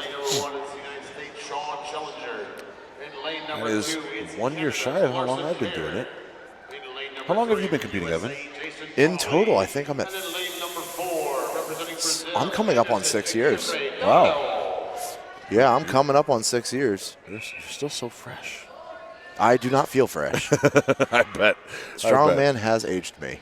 A lot of mileage sustained in this sport. Oh, yeah. Larson Air is loaded the first bag into the mammoth sled. That is a big man to be moving that fast. Indeed. Anderson. Ooh, Sean Schellinger has dropped his bag right before the sled, and he's really taking a moment of pause. 30 seconds remain. Anderson slams that Husafeld bag. Our Brazilian is the first to the sled, moving down the course. Keep those legs moving. That consistent speed. Don't slow down. 10 seconds remain. 10 seconds remain. This will be And about a he 53-second finishes. finish. Anderson Aguiar Doral of Brazil finished it.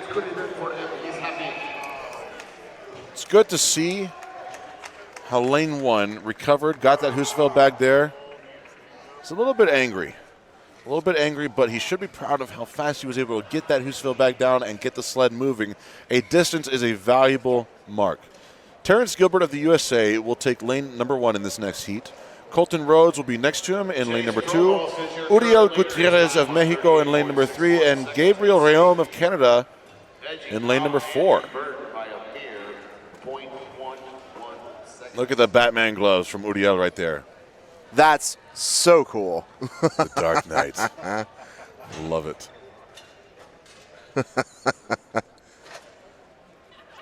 Gabe Rayom, the youngest athlete on this heat, 28 years old, but he's been competing for 9 years since he was 19. He's currently sitting in 25th place, Uriel in 26th, Colton Rose in 28th, and Terrence Gilbert is the lowest currently at 38th place. I imagine Gabe is really going to try to give it his all to inch ahead, as is Uriel and Colton too. They got to move fast. Well, you know what they say about our lovely, lovely sport. Anything is possible. Anything is possible, and it ain't over until it's over. Absolutely not. That's what I always say. Fight until the very bitter end. That end can be sometimes very sweet, but a lot of times also extremely bitter. Yes, absolutely. Gabe Rayom and Colton Rhodes are the first out the gates. It looks like Terrence Gilbert is taking a pass at competing in this event. But I'm glad to see him out there cheering his brothers on. And that's really what the sport is all about, just showing support for your fellow athletes. This Wow. is an evenly matched heat between Colton and Gabe. Ooh, Gabe has some pep in his step. Uh-oh. Colton accelerating. He might take Rhodes this. is going to catch him. There's that picture finish. Oh, Colton and he Rhodes. takes the lead. It's the pink striped socks. It has to be. That gave him the pep in the step. Absolutely. Uriel Here comes is Batman. coming. Yeah, here comes Batman. The Dark Knight from behind there. I love to see that last-ditch acceleration in this medley, and Colton Rhodes gets the job done. And that side profile, look at him. He is elated and happy. He knows what he just did. He dug deep. And there's the shoes. I love it. The shoes, the socks. Looks like a candy cane. Looks like he should be working in Santa's Village. Yeah, well, very festive with the season still, the candy canes. All right, Lucas Rogerio of Brazil will take lane number 1. Jack Osborne of the UK in lane number 2. Drew Redfern of England, lane number 3. And Joseph Payne, USA, lane number 4. Now, Jack Osborne has amassed 111 points up to this event. He is currently sitting in 11th place. He needs to do exceedingly well to inch his way up into the top 10. So to say there is pressure on Mr. Osborne's shoulder is a dramatic understatement. He is so close to breaking that top 10 and qualifying for the final day of competition. He really needs to hit the pedal to the metal and accelerate in this event.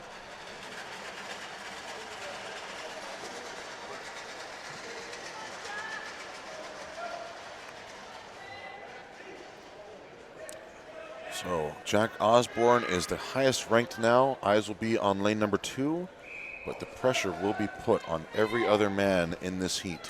The athletes are away. Each set Drew, a little repick there. Ooh, Osborne pulling ahead. Osborne. Right back into that next bag. He needs this. He can fasten his feet. He's in the hiking boots Ooh, for there some we traction go. here. A little bit slower, but still consistent, keeping that lead. He needs to hold on. He can't let it go down here. Oh, Ooh, no. costly. That could have taken the finals away from Jack. Joseph Payne pushing through the pain. Look at that speed. That was a great run from with Big Joe over there. authority over that finish line. Wow, Drew Redfern will be the second to finish. Jack Osborne Right behind him. Under 10 seconds. That was unfortunate for Jack. That, you know, with this level of talent here, 50 athletes in this category, it really comes down to small errors like that. Yep. And Jack, I think that might have cost him the finals. We'll see as it continues to pan out. Tyler Gustafson of the USA will take lane number 1. Papadon Treglia will take lane number 2, also USA. And Marcus Van USA, lane number 3. And Oskar Zielkowski of Poland will take lane number 4. Look at Don. Surprised we haven't seen him break out and dance yet. A man who's known for his viral TikTok videos. Correct me if I'm wrong. That's the gentleman who deadlifts in his bikini, right? His Yes, bikini that bottom. is. And he dresses up like Patrick from SpongeBob all the time. he is very light on his feet and has got all the moves. That is Papa Don, a.k.a. Papa Don on Instagram. Go check out his page. See some of the content he puts out there. It's quite titillating, to use an SAT vocabulary word right there. It's titillating to watch a heavyweight man dance around in a bikini bottom. It really is. You should try it. Lane number 1. All right, I'll give it a try. Tyler Gustafson. Lane number 2. I know what I'm doing tonight. I don't want to go anywhere near that hotel room. You'll hear it. All right, next heat underway. Marcus Van, very strong. This is his first OSG. Hoping to make it to the Oscar finals. quick out of that gate.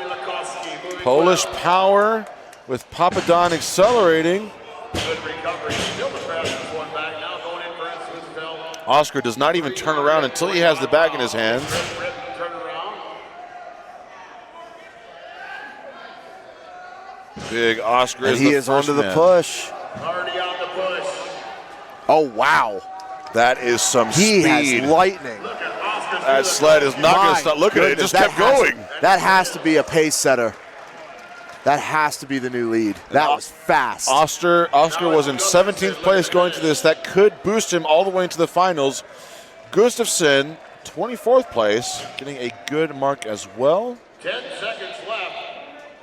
Oskar Zielkowski, our new leader, 32.92 seconds. He has crossed the coveted 35-second threshold. That was an impressive run.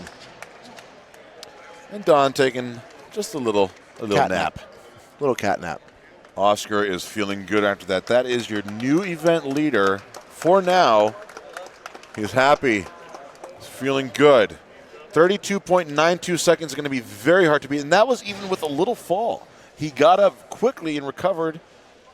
There's something going on with those Polish athletes. They are strong. There is something in that water up there. Yannick There really is. Boucher of Canada will take lane number 1 in this next heat, followed by Nick Gardione of USA in lane 2, Tyler Obringer of USA in lane 3, and Austin Han of USA in lane 4. I saw Nick Gardione backstage after the deadlift event, and he was elated because it was not long ago that 820 was a 1-rep PR for him, and he got 3 at 820. But he has been training diligently for this event. I will quote Nick Gardione. He says, "This is my event." He is coming in here to win this one and make it to the finals. He's in 13th place. He needs to crawl up 3 more places to get into the finals. And Obringer is in 12th place. Ham is in 10th. The pressure is on, 2 through 4. This is a tension-filled heat. I love it. Let's see what these guys have in store.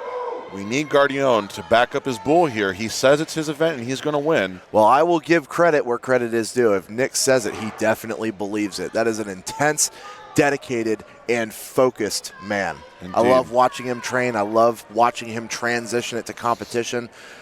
If he believes it, I do think that he has a shot at winning it. It has been absolutely amazing to watch Nick Guardione come up over the years. A Texas athlete, trains out of Heavy Metal Fitness in San Antonio. He is a powerhouse. We're getting one last adjustment on our lanes. All right, look at Nerves of Steel in lane number 2 as he operates that pallet jack. Big round of applause for our red shirts.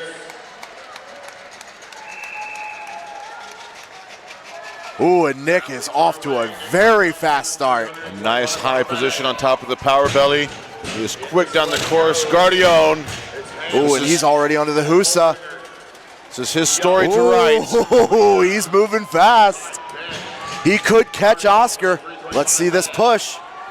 32.92 the time to beat. Oh, Here's and the acceleration. Oh, he's moving. Can he do it? Nicholas Guardione. Sub 30 seconds. Obringer with a good time. If I am hearing correctly, that was a sub 30-second finish from Nick Guardione. Who's Yannick Boucher? He's got 15 seconds. He's got plenty of time, having to follow some lightning fast finishes. Nick Guardione does it. 29.84 seconds, breaking the golden threshold of a sub 30-second finish. He called it. He said this is his event. He was set to win it. Absolutely no doubt in my mind that was definitely good enough to get him into the final. That was an awesome run, showing that athleticism, that explosiveness, and just that never give up attitude. He trained for this well. If you have followed Nick's training, you know he does his cardio, he does his conditioning, and he did what needed to be done. These guys are going to be very hard pressed to beat a sub 30-second time. But Nick Guardione, he called it and he backs up his bull. Lone Star Pride in the house. Joshua Pataka of Australia in lane 1, Tim Buck of USA in lane 2, Nick Wortham of the USA in lane 3, and Seth Sokup, USA, lane 4. Pataka is ranked 9th, Buck in 7th, Wortham in 6th, and Sokup in 5th. These guys, as they sit right now, will go to the finals, but they cannot afford any costly errors. Remember, 50 points are available for this event. With that amount of points, small errors will be costly. Absolutely. If you want to win, you want to progress, you need to be the man on the field that makes no mistakes. Not making mistakes is the name of the game. Tim Buck leads the pack. Oh, Seth Sokup. This is a very evenly matched heat. This is close. I like it. Right back into it, boys. Seth Sokup leads. Buck accelerates. Wortham behind Tim. Let's see it. Sokup. Look at Buck. Tim He's Buck. accelerating. He's taking the lead. Tim Buck does it. Wins the heat. I saw Magnus Magnuson run out there to tell Wortham he needed to adjust his pick position.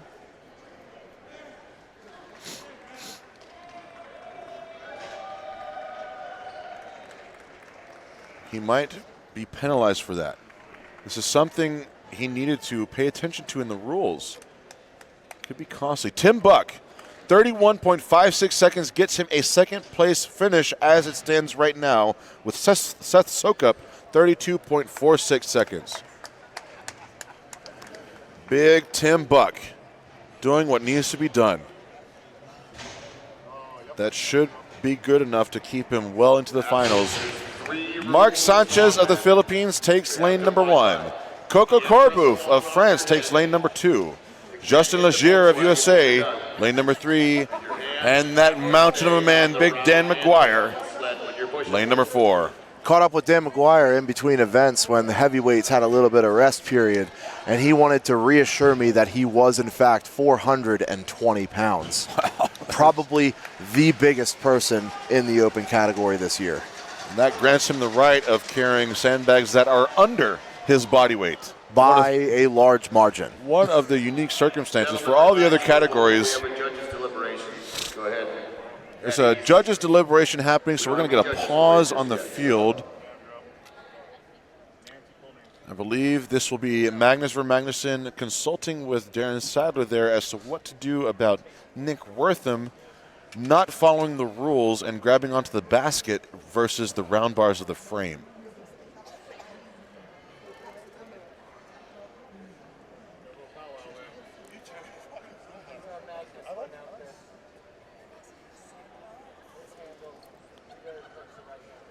This is the thing. You need to be very well aware of the rules.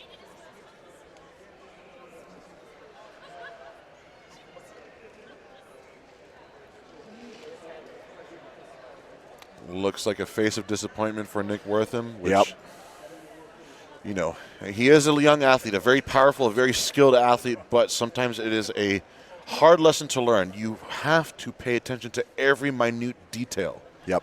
I love the sportsmanship. Absolutely. Shaking the judge's hand, even though you're not necessarily agreeing with the call that they gave. It shows a very, very high level of maturity and a very young athlete. Much, much respect to that. Here's Mark Sanchez, Coco Coraboof, Justin Legier, and Dan McGuire.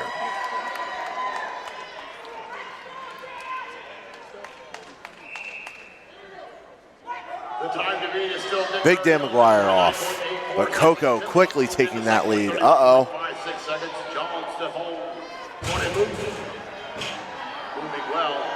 Justin Legier is moving fast. Coco pulls ahead in the lead. Back. And Coco will be the first one onto the push. Mark Sanchez is now onto the sled. He's driving. Justin Legier trying to accelerate, but Coco wants it. And he's got it. He is the heat winner. Mark Sanchez with a good time as well. Big Dan, a little bit of a fumble on that Husafeld bag. Get that sled in there, Dan. That's going to give you 100 foot on your score. 5 seconds. Now a measurement is critical. And that will be a good distance. Coco is all smiles, leading the heat. But I do not believe that is fast enough. A warm embrace from Mark Sanchez to Coco right there.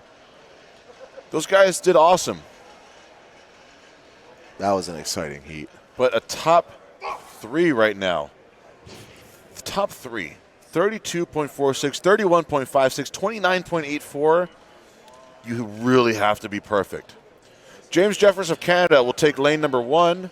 Spencer Remick of the USA will take lane number 2. Oh, Evan, he's calling you. Got to do it, too. Got to answer back. The chest bounce. Yeah, I can feel your pecs shaking over here next to me, quaking the ground. Yeah, shaking the ground. Absolutely. Remick in lane 2, Bennett of England lane 3, Frederick Rayom in lane number 4. Frederick there did so awesome on that deadlift, really exhibiting a phenomenal amount of posterior chain strength. And I'm guessing that will show itself here, but there is the added element of movement.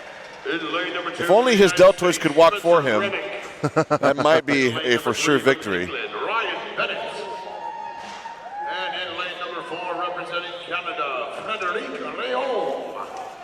Remick and Jeffers can really move. Now all 3 of lanes 1 through 3 are in the top 10 with Rayum in 31st.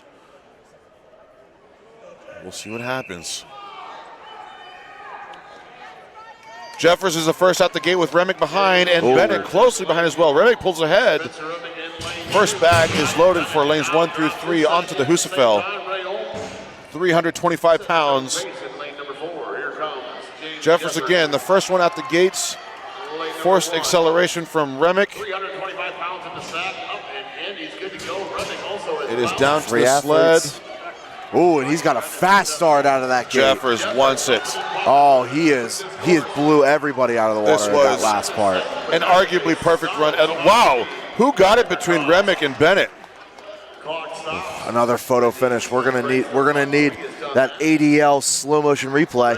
If we have it. Might. Look at Rayom as he moves down that course, digging deep. I don't think this will be enough to pull him into the finals all the way from 31st. A measurement right there. Wow.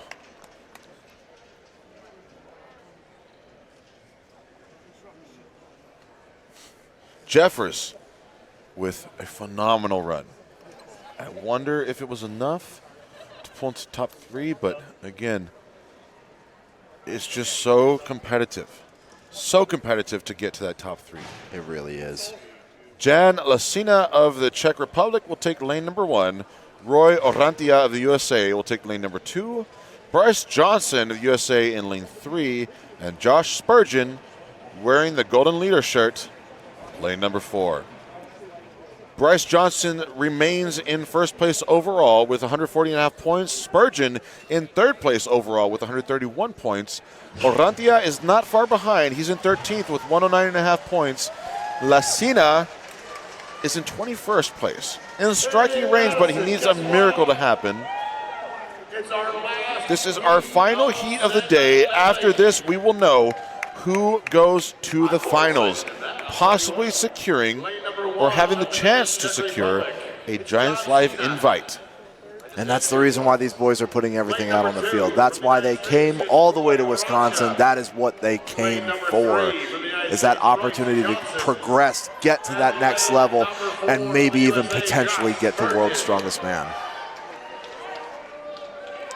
Josh Spurgeon amping up the crowd. You can imagine he's going to do some great things. Roy Orantia is the first one out with Jan Lasina accelerating, and this could be the miracle that Lasina needs. Oh, he is fast. He has the fast footwork. My goodness. Our Czech athletes have really brought it over the years.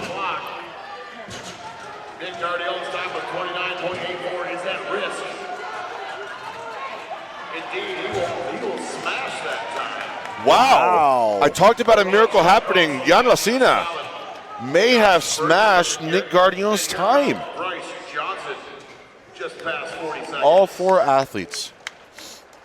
Nick Gardion finishes in 7th place overall after all is said and done. Jan Lasina pulls up ahead in points with a 2nd place finish, but only gets to 16th place, not making the finals. Tim Buck will secure a finals invite for day 3. In 5th place, Seth Sokup, another finalist. He finishes in 1st place overall. Look at that. Oscar Zolkowski unfortunately does not make the finals. James Jeffers makes 9th place overall, and Joshua Pataka secures a finals placing with 10th place and that 7th place finish. We have seen it shaken up. Let's see some more finalists on page 2 here.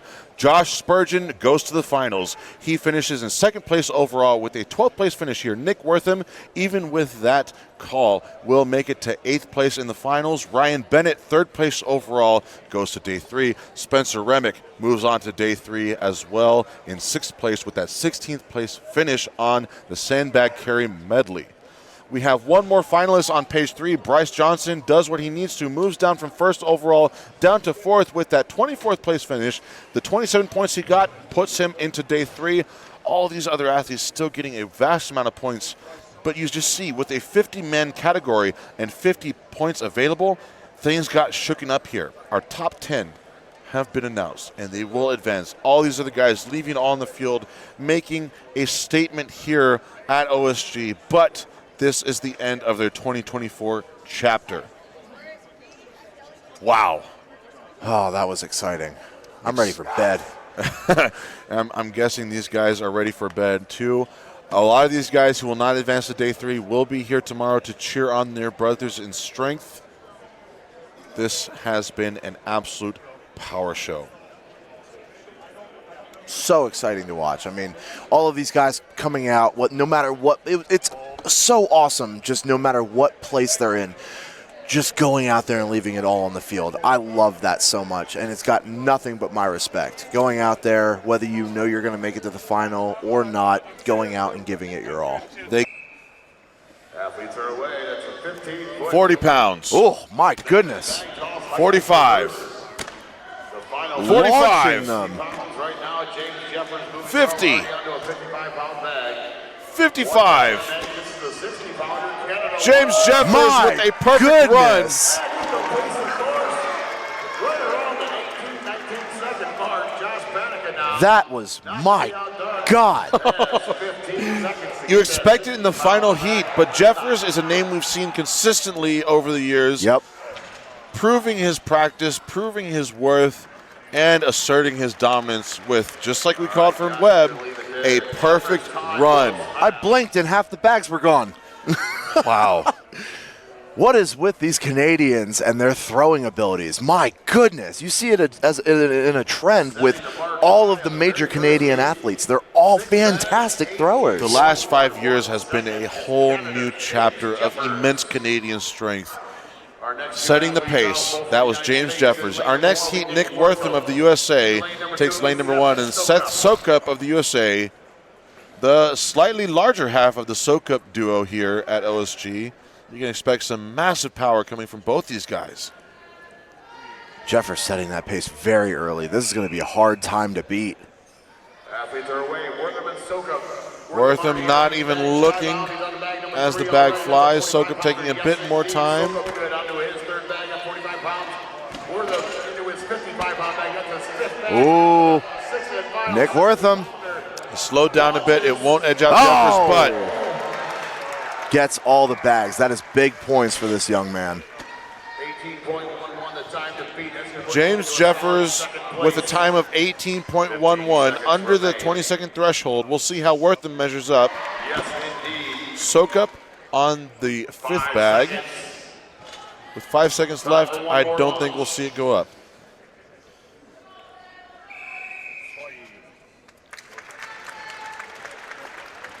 A great run from Nick Wortham. Goodness. He is a powerhouse. That has to be a solid second place because Jeffers, my goodness, 18.11 seconds. I didn't know we were going to see a sub-20-second finish so early in these open heats. But again, yesterday, you and I got to break down the action and the talent jam-packed, not into these top 10, but the top 20 in this whole category. It was so minute, the difference in points. Yeah, it really, really was.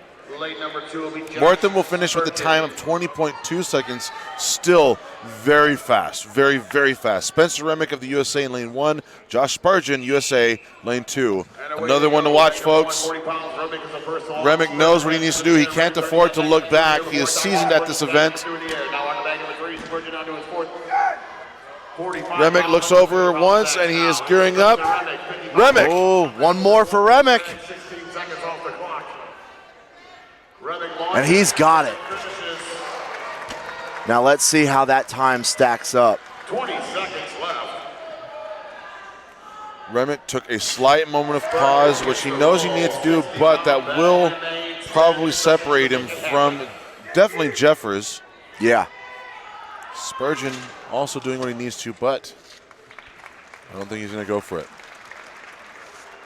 Spencer Remick, a World's Strongest Man finalist, a powerhouse of a man.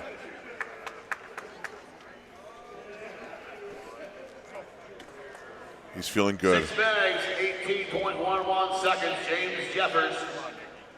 Our second to last heat, Nick Guardione of the USA and Tim Buck of the USA. Guardione winning the Sandbag carry medley yesterday. As he predicted. As he predicted, with a very fast time. Our next two athletes coming out and checking their Spencer Remick will finish with a time of 21.54 seconds, putting him in third behind Wortham. Jeffers still in the lead with 18.11 seconds. You can imagine that both of these guys are ready to fight. Guardione taking a lot of time. Got to make sure that the hands aren't slippery. Boom, indeed. And we are off. 18.11 seconds. Time to beat. Wow. Clearing that bar with that Gordon men. with that wild height. My goodness. Oh, this is a fight. This is a fight. Who wants it? And Nick wants it. That is how it's done. That is going to be so close to Jeffers' time. That is going to be very, very close to a winning time, if not the winning time. That was fast. He wants number one. Nicholas Gardione and Tim Buck, by all means, a very fast time as well. The talent packed into this roster is undeniable. A new leader. 17.16 seconds, almost a full second faster than James Jeffers. Gardione does it. Unbelievable. That was awesome. That was so awesome. He was already mid-throw of the next bag before the previous bag even hit the ground. Ryan Bennett of England will take lane number one, and Bryce Johnson of the USA, currently your overall leader in lane number two. 17.16 seconds, less than 3 seconds a bag at these weights. I'm starting to think that these guys are going to have to throw the bags two at a time to catch that time. That was a fast time to set. Johnson good with his second set. 50-pound bag, no problem for Bennett. Here's his 55. Misses it at the top. Johnson now, 55 pounds. Ooh, Johnson pulling ahead. 55 for Bennett, good. Johnson. Bryce Johnson, a great toss series. And Bennett has finished as well. Evan, these guys, all of them, are so talented and powerful. To have that explosiveness and that athleticism this late in the competition, over 3 days of competition, is a big, big ask. And these guys are happy to show up today and deliver. 17.16 seconds for Gardione. Look at the top three athletes. All 20 seconds or less. And that's not... So, Berry, the man who took the category there, Struzas, 65.91, Repsis, 58.63. And our men's 40-plus has ended, and we move on to the open category. The biggest of the big. And it is Joshua Pataka on the left-hand side, Seth Sukup in the second position, Josh Spurgeon of the US in third slot there, chatting with Gabby. And James Jeffers of Canada, a really solid performer. Managed to make the final last year, Jeffers, finishing just outside the top three. He's always there or thereabouts. Now, Jeffers and Spurgeon, they sit in seventh equal. And Sukup, ninth position coming into this, with Pataka down in 10th. So there is no benchmark for these guys. We're going to get a benchmark right now. I know Jeffers is a very strong-minded as well as strong-willed character. I can imagine him putting in a huge performance here. And I'm going to hand you back to Gabriel Pena to talk you through all the action. Okay, guys, we'll have our first four athletes for the men's open here for the Wrecking Ball hold. 600 pounds, 272 kilos. Hold it for as long as possible. This is the one I've wanted to watch, where it all comes down to the athletes contesting their ability for the Giants live invite, standing atop the podium. Yep. But with 600 pounds, it is a very, very heavy order to fill. Sure, it's a big ask, but this is the top 10 here on day 3, so we expect big things from these athletes. And we know it's going to be a good fight to get those extra points on the leaderboard. A good fight is what we all want to see. The final adjustments being made by our crew.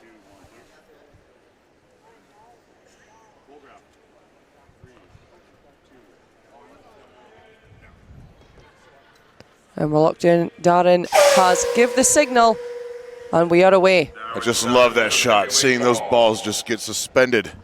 The spheres, the wrecking balls. Nick Best giving some words of wisdom to Pataka. Jeffers hit like a show of force on the sandbag toss.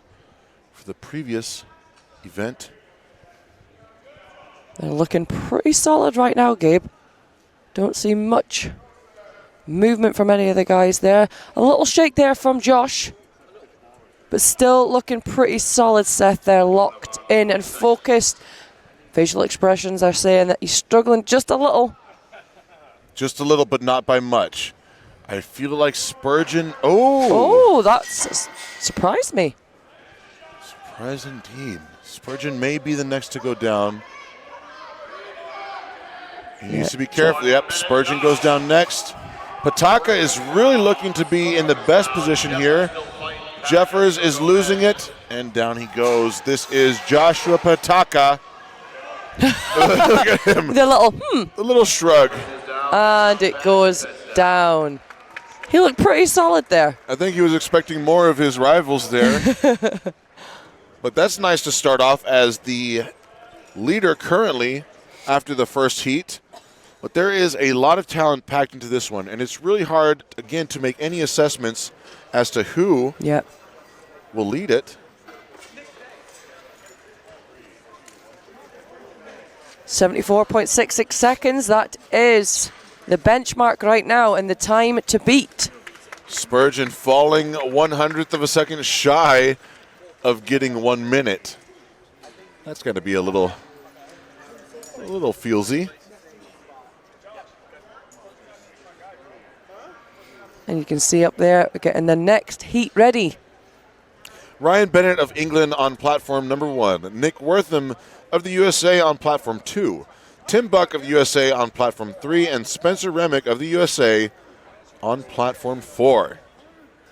Josh Panica held his ball for 74.66 seconds. So we got 15 minutes of setup and starts. So that's a good commercial break. That's scores. Now we've got England's Ryan Bennett to the far left. 15 minutes for sure. In the middle left, we got Ryan Bennett really has enjoyed himself today. I was seeing him backstage full of smiles as he always is, but I feel like he's came into this with a different mindset this year, and he's really enjoyed himself, and it's paying off in the competition. 2,400 pounds of balls dangling beneath these men. I think we're about Remick ready. is in the zone. Buck dialed in as well.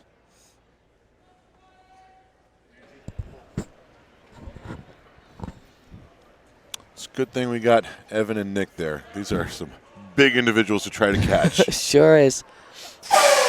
Here we go. I love that sound. It's ominous. It's powerful. Is Spencer Remick awake? He's just chilling He is hanging out. with 600 pounds in his hand. Chilling. Looking cool and collected. As is Tim Buck and Ryan Bennett. These guys are so well groomed to handle this load. Bennett, Wortham, Buck, Is- and Remick. I hope Ryan Bennett is breathing. Ooh, Remick is the first to show the big trembles. Yeah. Remick is about to go. Oh, Ryan Bennett now starting to struggle, as you can see that lowering down slowly. Come on. Oh, and he's down. Ryan Bennett and Remick go down. Tim Buck and Nick Wortham are duking it out. Look at Nick. The death stare. Ooh, Buck with a stumble. Wortham's down. Buck still dangling. He's over a minute. Wow, Oh. a disappointment for Nick Wortham. Tim Buck is over a minute and he goes down. He'll come in around 66 seconds. We'll see what the official score is.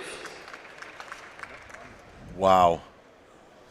A bit of an upset for Remick there. He looked Yeah. very calm and in a very zenned out state at the beginning. And then it just took over. And Wortham, he gave that look over to the camera, but then maybe that changed the balance in his upper back and it popped right out. Here you have your leaders, Nick Gardione of the USA and Bryce Johnson of the USA. Nick wearing the golden leader shirt. He is 1.5 points over Bryce Johnson right now. That is not a very comfortable lead, and anything can happen.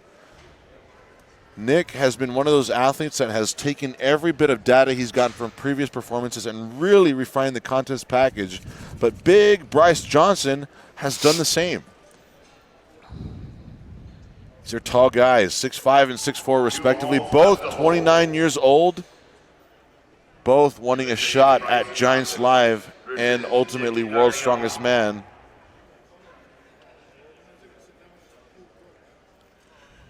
Guardian with that dominating performance on anything that involved a sandbag. For sure. And this is our final 2. Can we see that time beat, Gabe, of 74.66 seconds? What do you think? I think so. I think these are the guys to do it, but it could be very humbling right off the bat, and we might notice that from the second they pick up.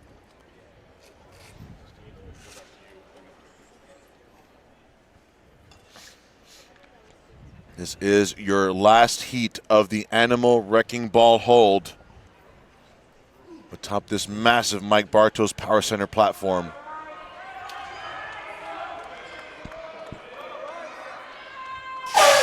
Here we go. 600 pounds suspended in air. There we go, Bryce versus Nick. Our final 2 for the men's open. Nick Guardian goes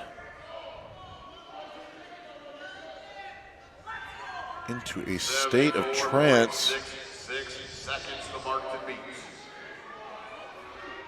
I don't know. That is quite a bit of a bent knee posture, I feel. He might get flagged, which would be tragic. Johnson is looking taller. That looks like an intentional decision on Guardian's part. I hope it doesn't backfire, but both men are holding strong. Still good clearance there. The shakes have taken over. I don't know if Pataka's time will be beaten. Look at the legs. Wow. Nick is still going. Oh! 105, and Pataka's time will stand as the lead. Wow. Wow. Nick Guardian pulls ahead of Bryce, but not by much. You can see those legs start to shake instantly with both men. That was quite a technical decision on Guardian's part. I don't know. Well, I'll leave it at that. He is a strong dude and has done his work. Going over a minute at this weight is impressive. Pataka, 74.66 seconds.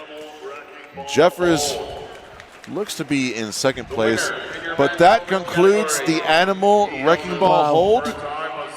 What an event. What an event indeed, and one of my favorite aspects about this event was how it challenged a unique facet of the athlete's strength. And we saw across every competitor category, things were shooken up. Yep.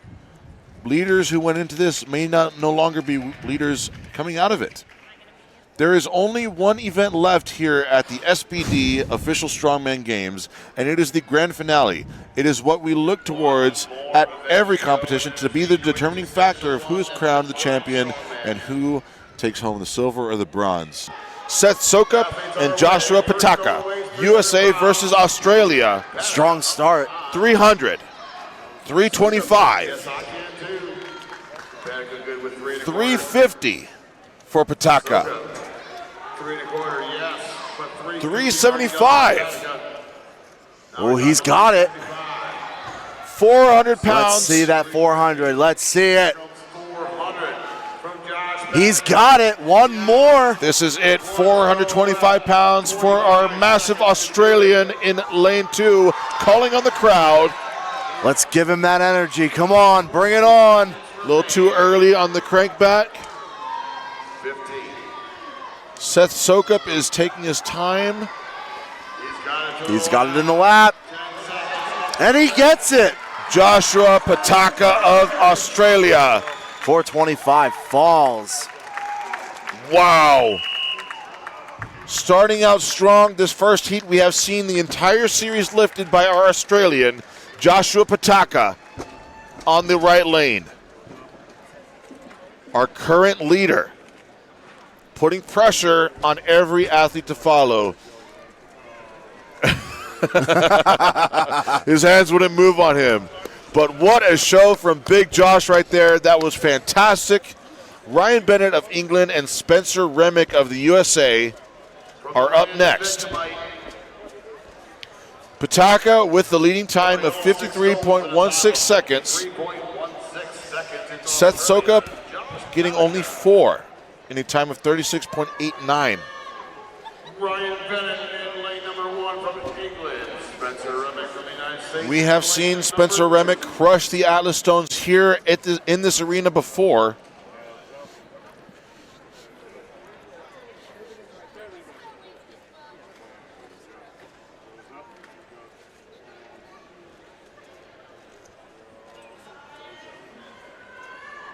Each athlete really making sure that their stones are optimized for maximum performance and power.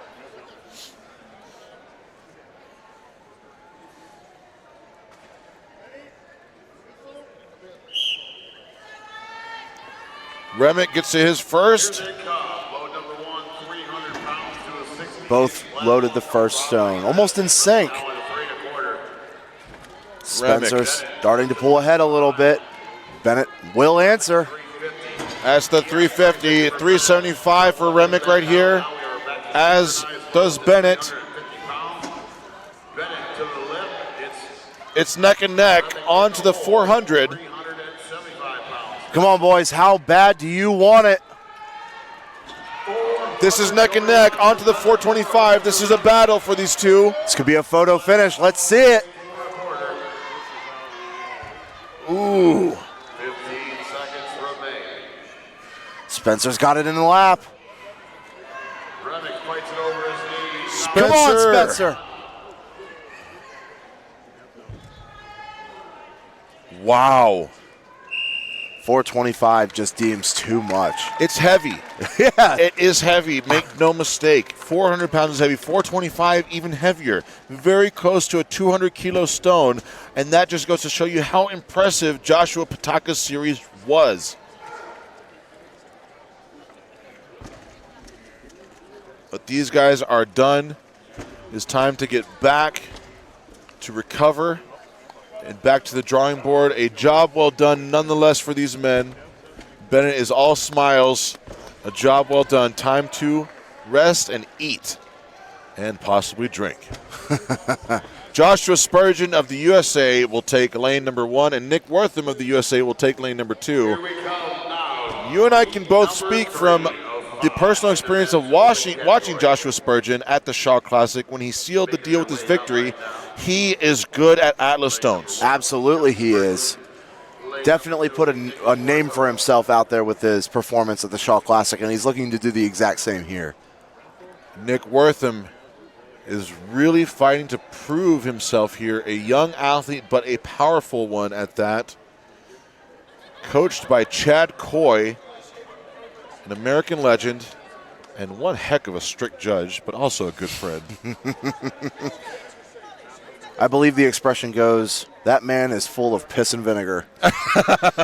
Pretty accurately describes him, and I say that with all the love. All the love indeed. Wortham and Spurgeon are off. Wortham gets to the tower first, but Josh Spurgeon is not far behind. Oh, a slight slip by Nick, but fixes it, readjusts it. Nick has found his groove. He's found a rhythm. Spurgeon is right there with him. This is a 375. Wortham gets there first onto the 400.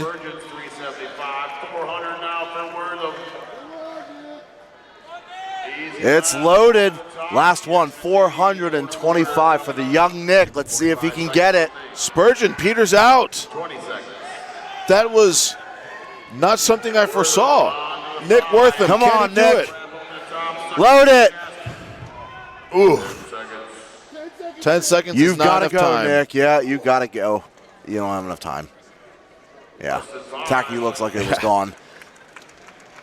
Some work to do on stones for both these guys. I know Spurgeon's done it before, but something happened here.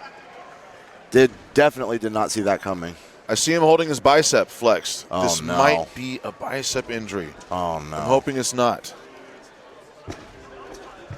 The last thing that we want to hear is something about that. That is just, You you don't want to see that at a all. bicep injury happens. The last thing you want to do is have that arm extended. If there's something going on, keep it flexed until you have professionals to look at it.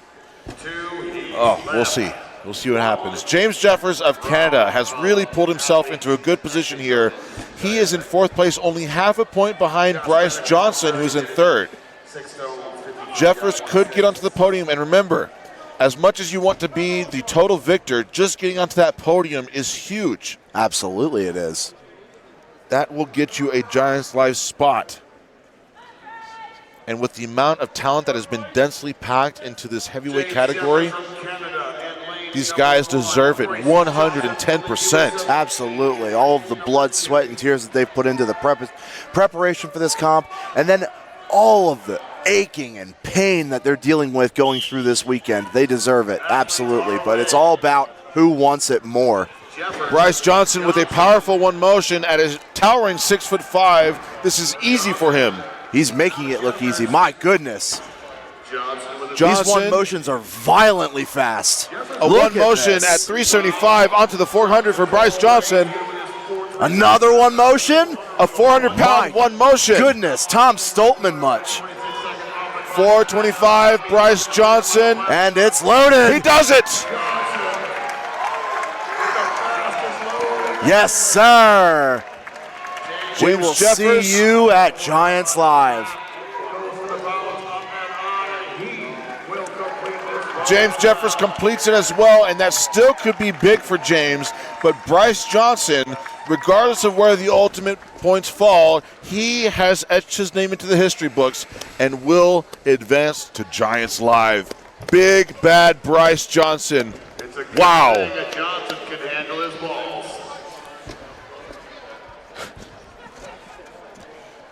I see a slight smirk there from Nick Guardione. He knows the time to beat. Bryce Johnson is the leader with 33.72 seconds. James Jeffers in second place, 44.94 seconds. Joshua Pataka, third place, 53.16.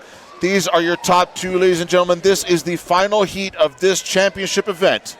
Tim Buck of the USA in lane number 1. He is in second place by 2.5 points.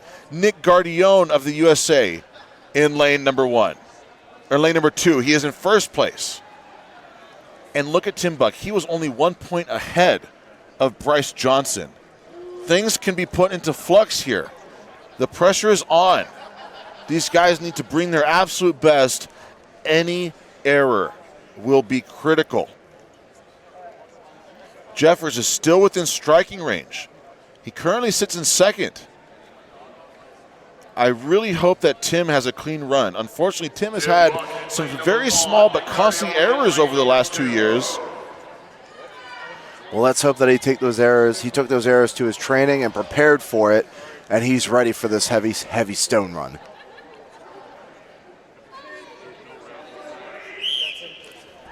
Let's Nick go, boys. and Tim Right into it. Fast for both men. Almost in sync with that second stone. The Nick, one motion one motioning the third. Yes, Nick onto the 375. Barely paused on the lap onto the 400 for Guardione. Come on, Nick. This is where you win it. Come on, Nick. Guardione gets the 400 onto the 425. Tim Buck gets the 400. Both men. Oh, this is exciting. Who's going to get it? There you go. Come on, boys. Guardione to the lap. Who's got the first thrust? Tim Buck is the first. Photo finish. Tim Buck. Wow. Tim Buck edges out Nick Guardione barely. A fantastic run by Tim Buck. A warm embrace to his brother in strength. Wow. Wow, that was exciting. Wow. I was just going to say how excited I was. They both loaded all 6 stones. They both loaded all 6 stones. With the red Oh my goodness. Tim Buck pulling ahead.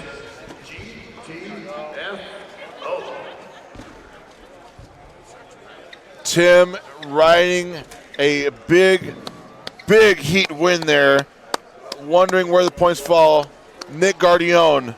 Look at that. Tim Buck, second place. 43.4 seconds. Nick Guardione, 44.32 seconds. Bryce Johnson will be your king of the stones. Old or young? Look at this guy. He's already competed all weekend long. You want to Colin Bryce having some words with Nick Guardione there. We need to pick a winner. Bryce Johnson, Tim Buck, and Nick Guardione will sit atop of the podium. And I believe Nick Guardione is hearing It's been sacks and balls all day. Where you been? Here we go. that he had enough of a lead. Guardione might be our champ. Who's going to get the 2024 OSG banner? It's the United States Grace Ingebrigtsen.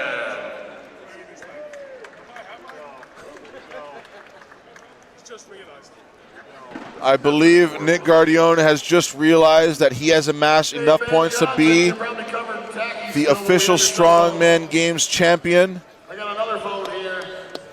Look at Nick. 2 phones. All of that release.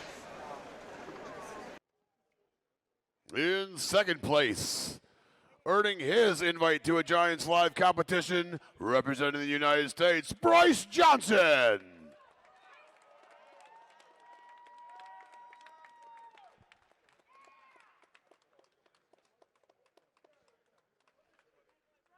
And your 2024 Men's Open Champion, earning an invite to Giants Live from the United States, Nick Guardione.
Hey, Madison.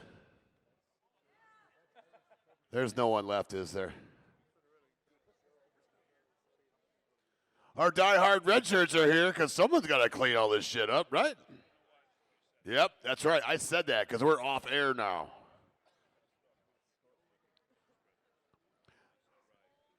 Madison, just want to say thanks one more time.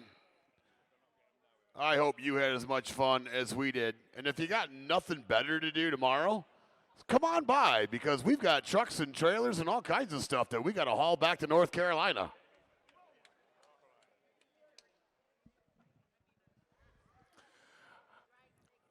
Ladies and gentlemen, thank you ever so much, everybody, for coming. Thank you, Aaron West, our MC, one last time. And congratulations to Nick Guardione and all of the guys who made